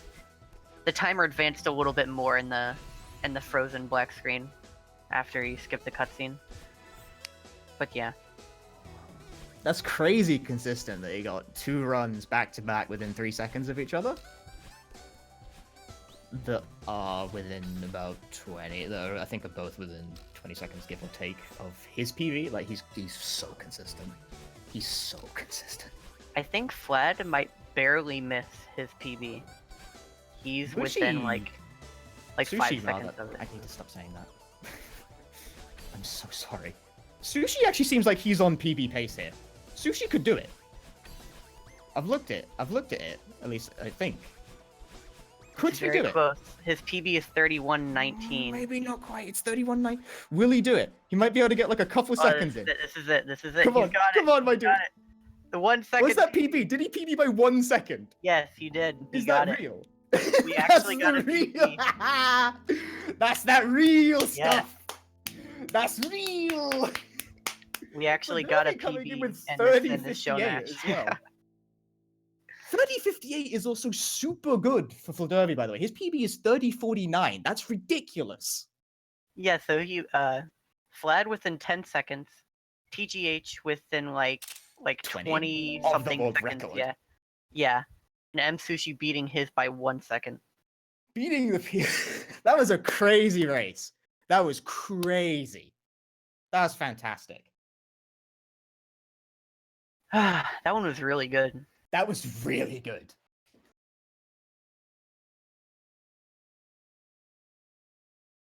But IGT-wise, the placing remained unchanged between the three. It's TGH finishing first, Fladervy second, and Sushi third, but not far behind in all of those cases. That was absurd. Msushi showed his splits That real was quick. He was plus 23 seconds to his PB out of chapter 6, and then saved 25 seconds in chapter 7 to barely clutch it out. So yeah. That was a wild race. Fladervy was on PB pace coming out of Temple, but his summit, like his end game, is crazy strong. But he was still very close to it. Didn't quite clinch it out, but he came super close. barely So clutch it out. Sushi was Yeah. behind and clawed it all the way back with an outstanding late game. That was a outstanding wild race. Fladervy was on PB So we have pace the runners back in coming here out of now. Temple, but his summit, So like, hi. game. That Yo, second one- GG sushi. Sushi, how do you feel? I hit the skip cutscene. I looked over at my live split, and I couldn't help but just crack up. I don't even know. Yo, see, I I was way knew. too good I at looked at some- people. I was banging the table. I was like, "Come on, man!" Good stuff, man.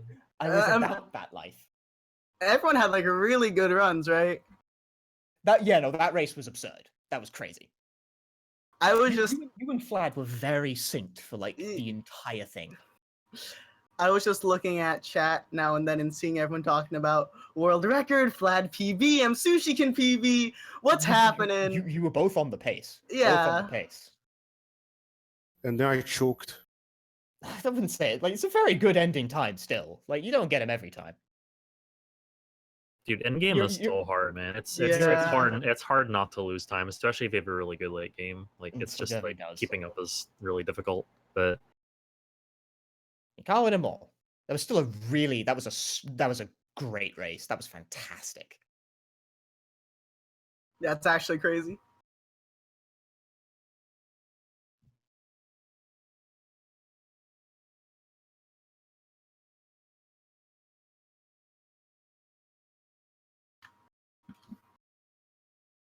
yeah, if you guys want to do one more, then I'm down. You're deciding on a game. I'm down 3. to maybe this time I can get the PB. There we go. Fladervy 100% this time, right? wants the PB. He wants to do it this time. Statistically unlikely, but you can admire the moxie on this guy. I was 20 seconds ahead of out of tempo. Don't tell them that. They don't know. You're gonna get 21 It makes it seconds ahead harder this for run. me to. It makes it harder for me to excite people if they know exactly what your pace is. Oh, So we're doing 100% this time, right? That sounds good. I was thinking Yeah. true pure any percent because I think this is Oh a lot yeah, better when the we could speedrun do, has we could glitches. do like a 100 race series of true any percent. Any patch. Yeah, we're allowing any patch for this last one. All right. I Sounds mean, good to me. if we can down patch in like 30 seconds, I'm down. Yo, I got the foul. Let's go.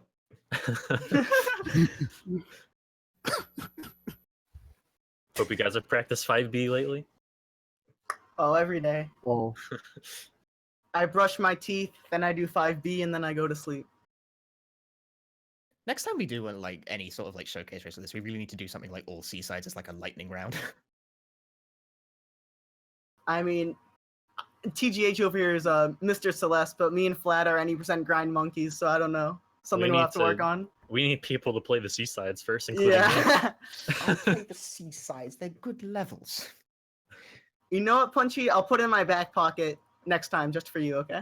They're good levels, Mushi. All right, I'll see you guys on the other side.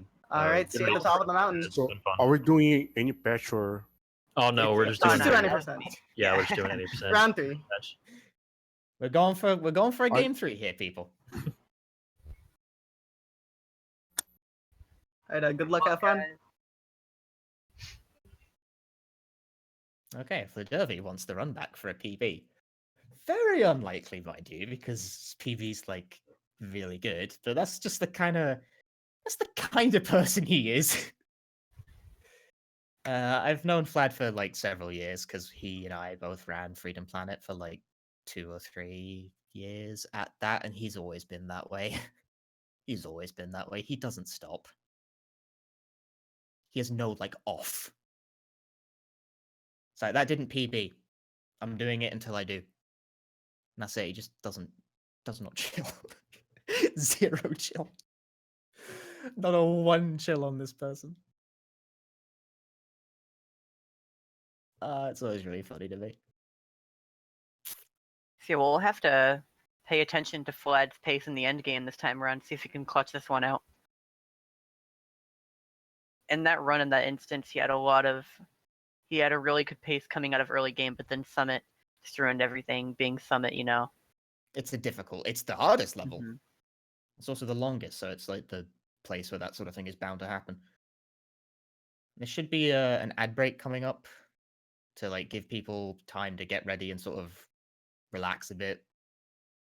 Stretch the hands, do the stretching exercises. Ow. Good. Demonstrating perfectly why you should do that sort of thing.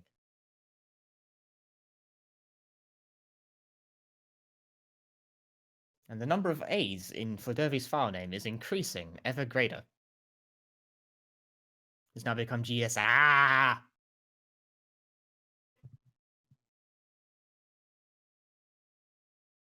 Sushi showing patch for the submit. Dude, he gets to submit a not a tournament, but like a showcase race VOD for his PV. That's amazing. That's quality.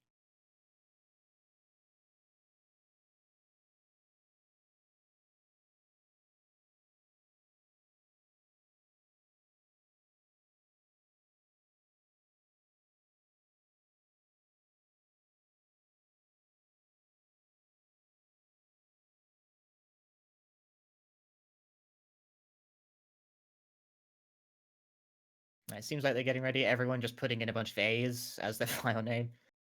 Just ah. Just ah.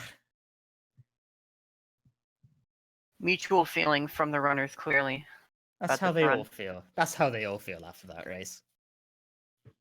For varying different reasons, but that's how they all feel. A phrase that gives deep insight into the human psyche. And we are going. Everyone is off with game number 3. For Sushi, this is a victory lap. For Fladervy, he wants the run back. Tej is also just doing really well. I don't have a pithy line for Tej. He's just played super consistently across both races, doing so well.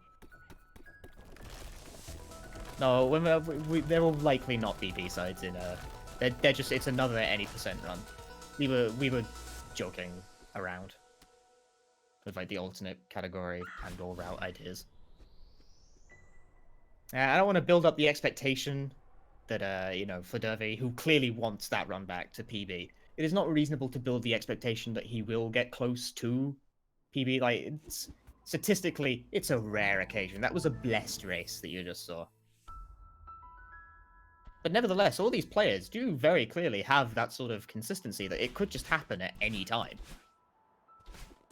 They're all extremely, like, good at this game, and also all of them very much, like, growing before our eyes as they race right now. And Sushi eating an early death there. Fladervy was the one who ate the early death last race. Now it's Sushi. I suspect he doesn't care. He got his PB during the race. He's king of the world. King of the world. What does it matter? He PB'd. What more can you want out of a showcase race?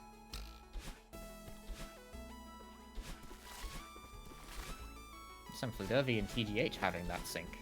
Fladervy only, like, scarcely a room behind at any given moment.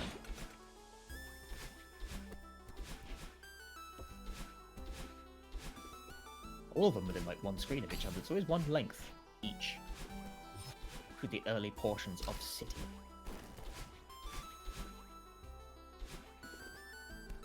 Yeah, Sushi's having fun. He's having a great day. Everyone getting that corner jump. Fladervy, oh, gets that corner boost. That was quite a tight jump. 103 from Tej, 105 from Fladervy, and can't quite see what Sushi got because 107.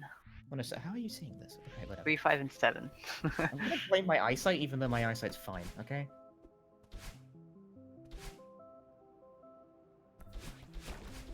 So a scant couple of difference both times. Scant difference.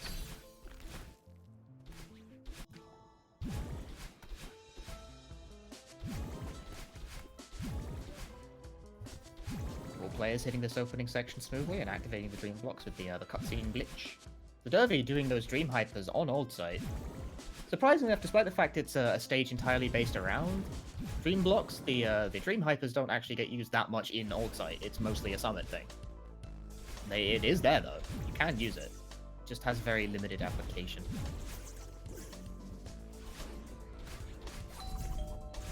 And everyone progressing through this quite smoothly. No one's died yet, I think. And that can change as they're all in the Badline chase. Yeah, their I'd like pace to is see- all very similar, Very especially in just the chapter timer. Fladervy. Oh, snakes in between the two clones. And Sushi plays aggressively, goes in front of the first clone.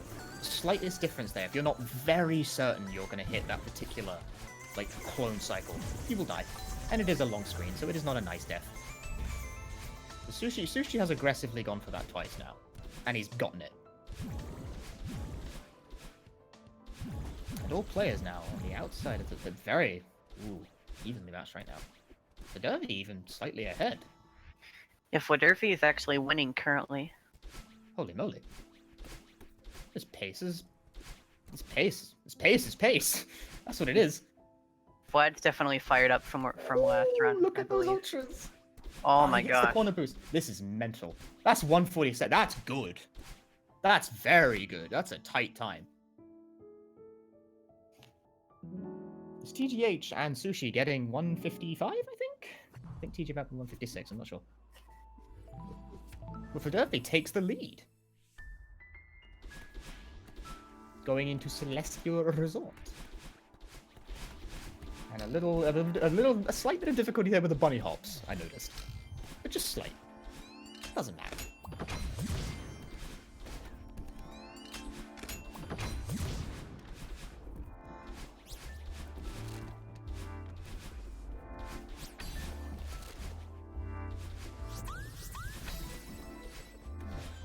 Let's see if Flad can maintain this this position through Celestial Resort. Sushi also in hot pursuit behind. TGH in the rare position of actually playing like minor catch-up. They're very close though, very close.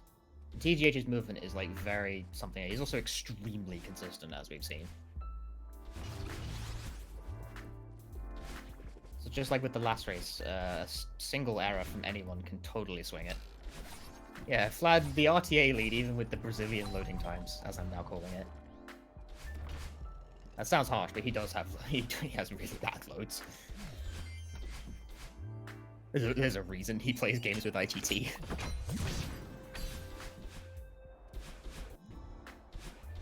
Synced, both of them, synced going into huge mess. Ah, this is cool. It's like an exact match right now as they make their movement through huge mess. Oh, see, just that minor thing. That minor thing. Fladervy didn't quite get the big jump off that, and now TGH has the lead in RTA. But IGT-wise, Fladervy actually still has the slight lead. And now it's back again. It's back to that sync. This is amazing.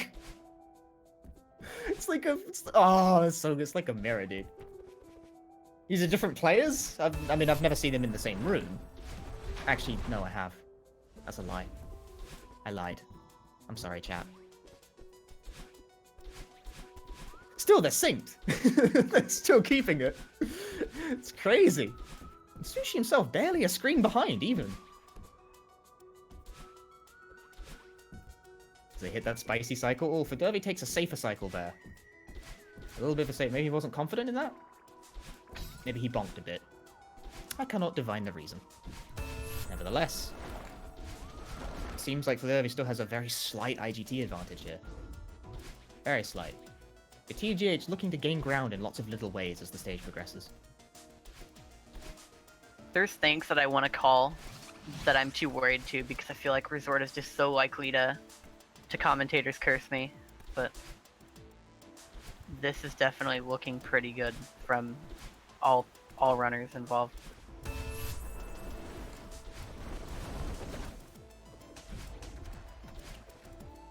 This is crazy. Fladervy seems to have taken the lead again. Did he die? Or did he just move very quickly? Three-way races this game are very, very hard to keep track of. I do apologize. It must have been some kind of death or missed cycle, but I didn't catch which one it was. Nevertheless, Fladervy tearing ahead right now. Full screen length, but this is a long one. That grumbling noise you just heard on the mic was my stomach. I'm sorry. Trying to ignore it, but that one actually grumbled loud enough that it actually picked up. There he goes again, skipping that first platform. The Fladervy special. He's taking the first platform. And Msushi also grabbing the key in good time. Fladervy hitting that nice cycle there. Heads into Oshiro with a strong pace.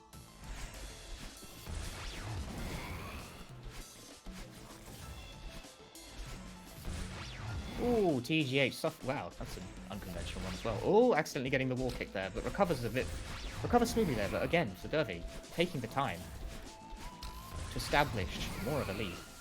Has to take the wall jump there. Timing was a bit muddled, but again, he knew what to do. He had the situation under control.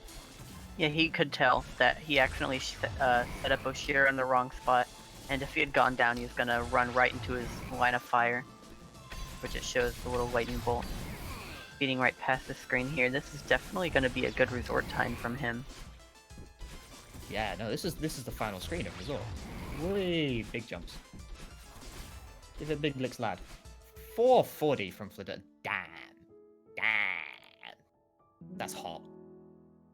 445 from TGH. So, like, very close between the two, but Fladervy gaining a little bit of time there. No deaths on his either. No. Yeah, Teach with 4 deaths. TGH had quite a few deaths, apparently. Yeah, so that's 3 unintentional.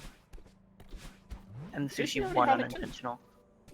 I didn't actually see what Sushi's resort time was, but I can only assume it was plenty good, because again, he's keeping hot pursuit with this pace. Like I said, I didn't want to curse anything, but like we were saying like, wow, it'd kind of be hard to top that. That race was really good, but they're doing their best. Yeah. They're doing their best to top that race. We got a real show for you people right now. They're just getting more and more fired up after playing. It was just warm up. It was just warm up. Now they're really fired up. He's playing crazy through these these early game sections. He's keeping that lead. See, as an up-and-coming player as well, like I say up-and-coming, but he's pretty well established by this point, but he's challenging for that top spot. He has the potential. He has lots of very, very good IL times. Very good at, like, top. It's about putting the pieces together, and especially when he does, like, that was 2 ultras in, now you're just showing off. I'm annoyed now. That's rude. Like, the part, he's 3 for 3 on those. He did it in every race. The first 2 times, though, he didn't get the wall jump after. That time, he went for the wall jump, and he hit it. That's illegal. Ooh, a short death, though, no problem. But it evens it up RTA-wise. They've become more synced again. They've become back on the synced pace. He tried to do a reverse there to salvage that, because he knew he was too far forward. Oh no, that one's a bit more costly. Yeah, that Hopefully it one's doesn't hurt him too bad. Okay, and there, now it's Undeterred. Undeterred. Recovers smoothly. It's not too big of a deal, though. His pace is still very good. In fact, I think IGT-wise, he might actually still have a bit of a lead. Brazilian load times. Oh, don't do... I hate the way he does this room. He does this auto-scroller room so scary. TGH exiting that room. Yes, Flad is still around 3 to 4 seconds ahead. That might even it up. That hurts a little bit there. Yeah, eating 2 deaths on that room. Adds up a little bit. Msushi giving him time to recover and come back into this position. It seems like Tej has managed to sneak into the lead once more. Maybe? Maybe. Oh, Flad bringing Ooh, it close. Flad. Okay, fine. Just a little bit. He recovered it, but that was quite slow. So I think Tej is now, like, ever, so slightly IGT-wise regained the lead. Ooh! Sushi accidentally giving the wall kick, but he backed it up smoothly. Woo! Sushi not quite dying to that snowball. That was very close. Sushi be doing that. Sushi's giving me a heart attack over here. You gotta stop with that. But everyone playing super well. So we can look at their final times out of this chapter. That's an 11:28, I believe, for TGH. Looking almost tied here from Flad. They're getting 1 or 2 302. seconds behind. Posting D : in the chat. Letting everyone know he's not quite happy with that. 4 deaths is not ideal in any event, but 302 is still quite a good time. Like, let's not make mistakes here. Fladervy is a very high standards kind of runner. Very evidently, you can see it in the way he plays. He's like, oh, this crazy strat that saves like 2 frames, but I gotta chain like 2 ultra. I'm doing it. Okay, that's just how he does it. That's just how his mind works.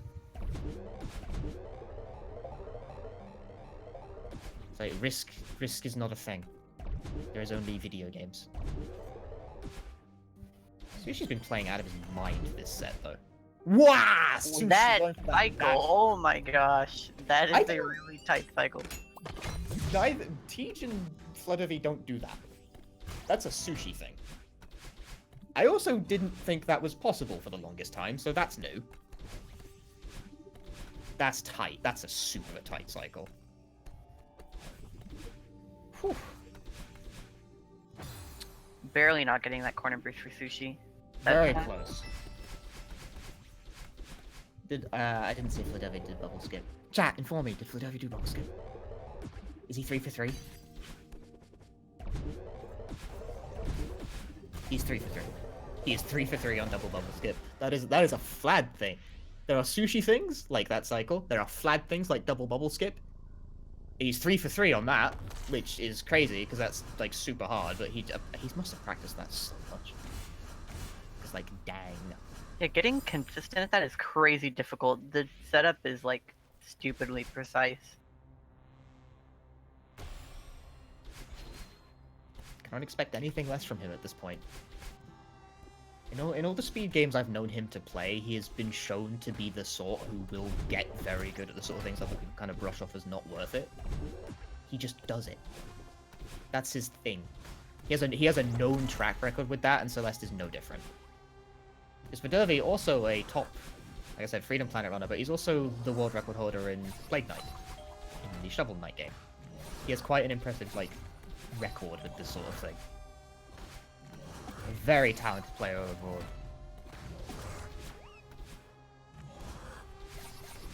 TGH as well, no slouch in other games. His dominance in Celeste is like noted, but he was very dominant in tons of other games for quite a long period of time. Undertale being one of the most notable ones.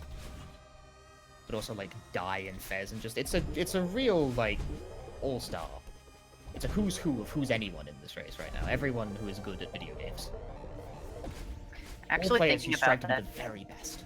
actually thinking about that, all three of these racers are either world record holders or past world record holders of their other speed games, which is pretty crazy. These are all like really talented runners, and that's Yeah. why they all got good at this game so fast. Celeste has been a game that's shown quite a lot of oh, Fladervy, not almost died on SearchGate, but again backed it up smoothly. But yeah, this Celeste has been a community that's had quite a lot of top runners from other games converging in one place, showing like the real like best of the best kind of situation. Yeah, Celeste community is actually kind of made up of a bunch of like other communities, kind of when you think about it. Yeah, Pretty no, cool. it really is. There's like you have like the Freedom Planet players, which is like me, Fladervy, and Revo, and you have like the Hat in Time players, which is you and Sonic Yellow, and I think A couple other guys, yeah. also play this game. And who plays this game? A little bit, yeah. A little. But yeah, you there's played. definitely a few of them. I'm not actually familiar with Sushi's past endeavors. Portal and Source games in general. That's a good one. But yeah, especially Portal, first one. So that's interesting to me, because like, Fladervy has lots of past experience with lots of 2D platformers, like I said, Freedom Planet and Shovel Knight, which is quite similar in a lot of ways. TGH has experience with like mostly like 2D kind of adventure games like Undertale and Link's Awakening. So platformers, like, but he's clearly got the chops for it. Whereas Paul is a first-person puzzler. I want to say shooter, but that's not technically close enough, right? It's like various genres, Puzzle platformer, I guess, kind of. kind of. But still, it's all converging in one place, showing that like skill and talent knows no genre. Also, Fladervy got a 418. Yikes, that's pretty good. Considering he said that like Mirror Temple was one of his weak levels, he's not letting it show very much. He's been hitting super good times in these races on Mirror Temple.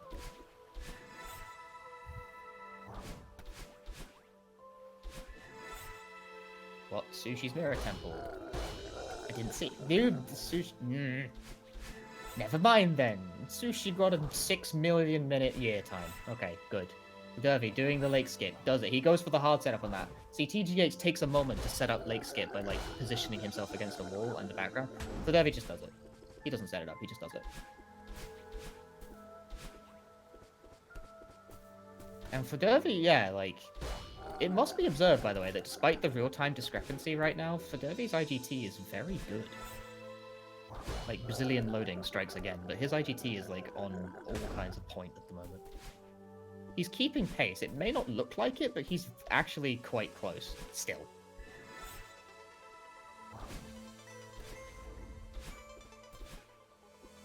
Getting that moving block out of the way for Fladervy, moving smoothly. Sushi not tremendously far behind in any event.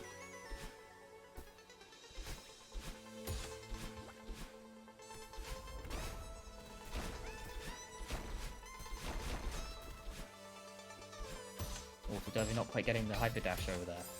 He lands on the bumper to make it back up smoothly. And TGH dying on bottom path. Why? TGH is now on the bottom path route for this. Giving up on your top path, are we? Not wanting to be a hit streamer, whilst we with the cool kids doing bottom path like everyone else. It was the wrong decision. You pay for it by dying. I'm actually not sure what motivated that's what. Maybe he wasn't executing the top path route to his liking. Fladervy barely getting away with not dying there. His head was like in the spikes. Like in the spikes. I'm actually very surprised he got away with that one. Ooh, another unfortunate death from TGH there. See, like, mistakes like that, especially in long rooms like this, can allow Fladervy to get back into it. See, Fladervy has died in this room in both races so far. Here's to hoping he doesn't do that this time. I'm rooting for you, buddy. There you go. That's the one. No deaths this time. Teej and Flat are pretty much on even pace right now. Yeah, it seems like it. If like Vlad's that, very slightly close. behind going into that room, but TG took a death very shortly after, so they're pretty close, if not tied within like 3 seconds, if I had to guess. Yeah, it does seem like that. The RTA discrepancy is making it a bit harder, but like the IGT-wise, they're very, very close to each other.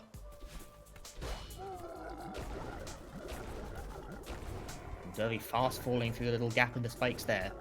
See, fast falling through that gap in the spikes there is risky because it doesn't checkpoint if you try and do it the fast way by taking the shortcut through the spikes. So if you die, you will pay for it with lots of time. But if you get it, then you go fast. But like, it doesn't offer a natural checkpoint because it's like a different route through that screen. Big boost from Flad. Big boost. Big boost. Both players hitting the big bad line boost in. He's keeping a good reflection so far.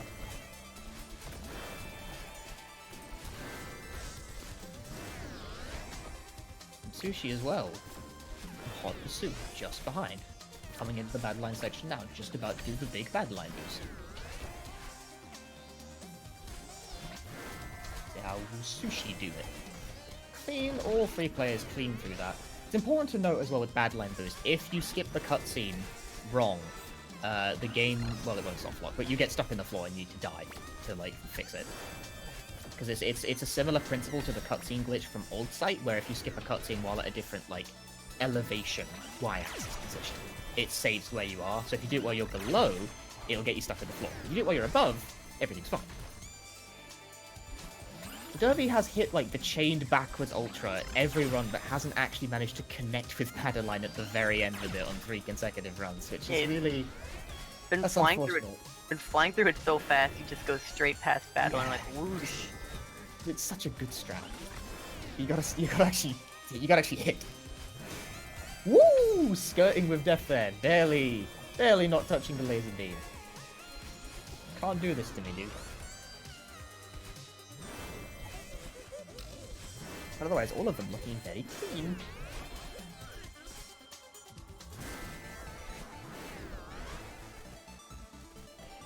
Backwards ultra again through that little gap in the spikes for Derby. Hitting the midpoint of the fight.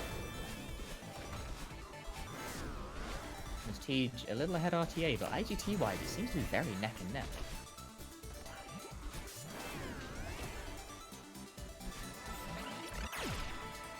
I'm trying to like do the conversion in my head, and as we've established before, I'm not very good at math. I think Fladervy's actually like a little bit ahead IGT-wise. I've done the math, I think he is ahead. I declare it. So that's... he's keeping... he had the lead, he lost the lead briefly, and then regained it again quite quickly. And now he's kept it, and he seems like he's gonna try and keep that lead all the way into Summit, which will again decide it. If he can do this last, like, room here, because this room's quite scary. Ooh, going for the fast cycle. Ooh, okay, yeah. Barely making it through, but he's fine. So Flad can actually hold on to this lead. He can clutch out and win this last race. He's a few seconds ahead of TGH right now. T just suffered some unfortunate deaths in reflection and has not gotten the sub 6 on this one. 6:02 for the record is still like a very good time, but Fladervy is going to finish with a 5:47, it looks like? 5:40, I should not try and predict times. It's 5:49. No, it ticked over to the last one on the frame. That was trickery. I do not appreciate that game. That's rude. 5:40, 5:50 though. Good. Very good still. So he is ahead. He has a lead in this final race. He could win this if he manages to keep his lead through Summit. Which TGH is incredible at Summit. So this chapter, keep in mind, I say that, but Flad probably like the second best. These are probably like the 2 best players this chapter. Like this is where like a lot of like skill gap is introduced. Like there's some players that can do like really good times, but then like clutching through Summit it can just be really hard. Msushi also got a 5:57 reflection, so he also gained time there on that. And also, I said, you know, like, it's not reasonable to expect Fladervy to immediately get on a run that can PB pace. He can.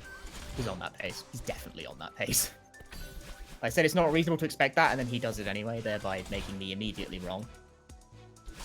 Because, like, we could see it. We could see a double PB in this set right now. Sushi got one last round. Fladervy could do it this round. He's very much capable of it. Whoa! Oh no, That's that's unfortunate. Yeah. Knowing to retry there, that block takes a while to come back down.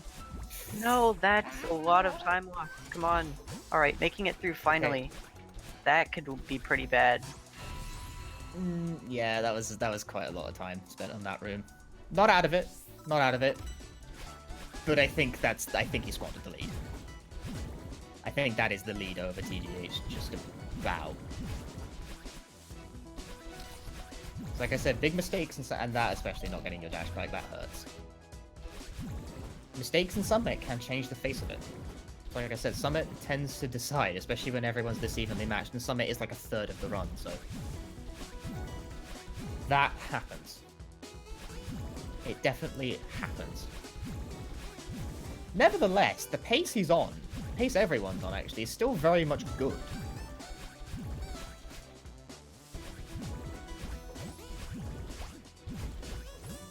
There is no slug, but perhaps nerves may be getting to Fladervy slightly, causing some of these mistakes. There seemed like a lot of nervous mistakes. You get those when you're on PV pace. Nevertheless, I think he still might be on PV pace. It certainly has that kind of potential, I think.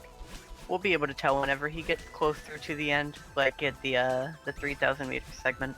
Yeah. It will be tough from this point onwards, but he still very much has the potential to do it. He's not quite getting the maximum amount of speed off his Ultra, but he recognized the situation. He waited a little bit to make the cycle a bit cleaner. If he'd launched directly into the Ultra like what you normally do, he would have died, but he knew. He knew he slightly lost speed off the Ultra there. Good awareness, good awareness. Ooh. He adjusted. Fladervy in that big cycle room adjusted in the air because he was on a collision course for a Dust Boy. So he knew. He knew. He had it in mind. See, that's the thing. Making those tiny adjustments, both him and both TGH and Fladervy making those tiny adjustments on the fly to prevent deaths and like lose very minimal amount of time. If I wasn't pointing them out, I don't think you'd even notice anything was done wrong. And Msushi dying in this long cycle room prefers to reset the cycle by exiting the room and re-entering it. That's a strat you can do if you like you're on a cycle you don't like, because sometimes the death cycle is just ugh, no. So Sushi prefers to do that. It does take time transitioning from room. Ooh, corner bot, but again, he recovered the situation smoothly. Sushi, again, that little adjustment, he's making those. All of these players very capable of recovering very quickly when little things go wrong. They don't get rattled easily. They have that confident gameplay. In spite of all of this, ow, okay, that's a minor death from TGH. That's not a big deal at all. Not a big deal. But still, in spite of that, like, problems that Fladervy had early on, he's still on quite a good summit pace. Okay, he recognized the situation. He was a bit low. He went for the upwards dash instead of going straight to the block. Again, good awareness. If he had followed his, like... If he hadn't been cognizant of that, he would have just slammed and died.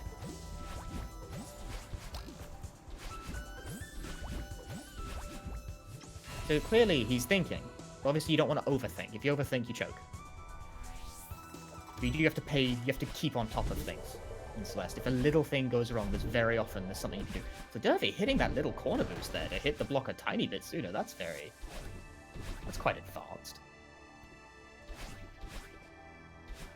TGH on the mirror temple section, but again, the IGT discrepancy is making it a bit hard. They're very close IGT-wise. This can still be either one of those two games. In fact, if both of them make like big mistakes, Sushi could in fact potentially sneak in there. That is not off the table. There are many sections in Summit where like if you eat like a bad death or two, you lose like 20 seconds. Ooh, not quite the boost he would have liked, but again, Fladervy backing it up well, keeping it clean. TGH going for door skip, not dying this time. So we're 2 for 3 on first try door skips for TGH. That's hard. So like, it's no small feat. They're all very consistent at it. Unless something major changed and I didn't notice, Flad and TGH should be within 5 to 10 seconds of each other. Yeah. Okay. Which that's definitely closer than we've seen any other race so far. This might be a good ending. Okay, Fladervy getting through door skip. Simple and clean is the way that you're making me feel tonight. Next. Okay. You know, Fladervy coming up here at the end of the very temple section, he's very much in hot pursuit of TGH right now. He's also, like, the race is one thing, but also he's on, like, fire PV potential. His pace is hot. The race is one thing. He could win the race and PB in the same breath, which would be mental, but it's also kind of a thing that Fladervy is known to do. Because he was in the Plague Knight tournaments, and in the Grand Finals he set a world record. Like, in the Grand Finals, to win it. It was like, it was destruction on a scale that has never been seen in this timeline. It's rude. He just does that. Any single death from either TGH or Flad can and most likely will shift the lead at this point. It's Which very I have, tight. yeah, I haven't seen them die in 3000 yet, but pay close attention to that, because that'll mix things up right at the very end. Any one mistake can totally swing this. And also, Flad's PB pace is crazy right now. If he can bring this, if he can do this even like vaguely sort of cleanly, he will most likely PB and PB quite big at that. Because his pace through this is like, in spite of the summit problems, his pace through this is super good. And I think he probably knows this. It's like, fighting the nerves is most likely a hurdle, whereas I don't think TGH is going to have that problem. TGH is so consistent. He's done a million of these runs. He's done so many of like these low 30 pace kind of runs. He's got 2 of them back to back and didn't even seem to mind. Okay, Fladervy getting through that one. He died there in the last race and not dying this time. Not making the same mistakes twice. Not grabbing the checkpoint. Confident. He wants it. He's in. Will he take this checkpoint? Okay, he will. TGH on flag 3. Fladervy very much not particularly far behind in the slightest. They're keeping pace with each other. They're very much maintaining that very short distance. Ooh, Tej almost eating a death there and very close to the spikes. Tej. The flag... No, the flag... Oh my gosh, that Tej, may be that enough. could do it. That could change it. That could be the decider. Imagine the thing that changed it being flag 1. Oh my gosh, if Fladervy actually wins this. 30-32 from Tej. And that could be the deciding factor. It really could, actually, because he's on flag 2. Oh my gosh, this is very close. Come on, flag. He's going for spicy flag 1 too. Oh! Okay, he's good. Is this it? Just don't die. It's He's looking got like it. PB. 30-30. Oh my god. 30-30. 30-30. Woo! Fled. Holy crap.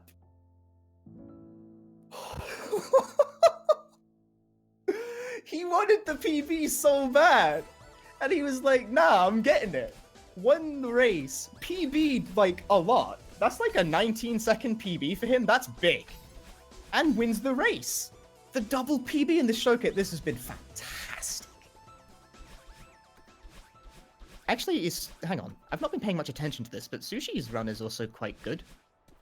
Yeah, that's around 20 seconds off the last one. Yeah. Or 18 seconds off the last one. He has a 31. I thought it said. Sorry, I thought it said 30. I'm bad. I thought it said 30. I was like, is he on pace for a 30-36? What? I read that wrong. My apologies. But still, 31-36. Real good stuff. Those crazy races all around. Crazy stuff. Fladervy winning one. That was a worthy game 3. I'm glad we did that. I'm glad we did a game 3. We almost didn't do a game 3. I'm glad we did a game 3. The flag 1 death actually swung the results of that race. Fladervy would have PB'd regardless, and that would have been huge, but that flag 1 death actually swung the race. Hey, I'm Sushi. Sushi. Hi. Last to finish the race, but first to join the call. Efficient. I respect it. Timely. So, did Fladervy just Fladervy PB'd by 19 seconds. In Yeah. He does that. Hey, Msushi. I got a grasp of the chat in the Times last match, and I thought, why bother with a match 3? Like, there's no, like, sure, it'll be cool, we can fill up some time, but that was such a good match, and then I don't know what happened. The double PB in the showcase. That was a huge PB at that as well from Flag. That was 19 seconds PB. The flag 1 death swung the result at the end. You guys were like within 2 to 3 seconds of each other the entire race. I was having to do like math in my head to account for Fladervy's load times, but like, woo! Wait, did I really win? You won. You won by 3 Yeah. seconds. Wait, how do you not know? Okay, so like entering 3000, TGH and Fladervy were like 2 seconds apart from each other. And I said at the beginning of it, so this is close enough that any one death can and probably will shift the lead. And then both of them went deathless for the entire time until TGH got a short death at flag 1, and that small thing was enough to change it. That swung the result. Oh, Yes. That tiny flag 1 death swung the race.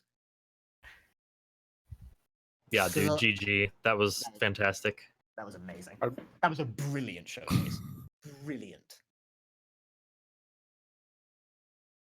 I just really hope the Yeah, viewers that's enjoyed true, that dude. because that was a lot of fun for sure. This is the best you're gonna get, people. That was fantastic. That was actually brilliant. Thank you all. Thank you for this raid. That was a lot of fun to commentate as well, by the way. Feel free to call me anytime. Yeah, thank you all for participating. I've been Punchy, Flarebear on co-commentary. Thank you for co-commentating with me, by the way. You've been fantastic to work with. Thank you. And the Yeah, races. thank you guys TGH, very much. Fladervy and Msushi, the brilliant players themselves. Thanks for GSA is having kind of pressed for us. time, so we gotta clear out. They got a race in like 10 minutes.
Thank you all for watching. I hope you all enjoyed it. Stay tuned for the next event coming up.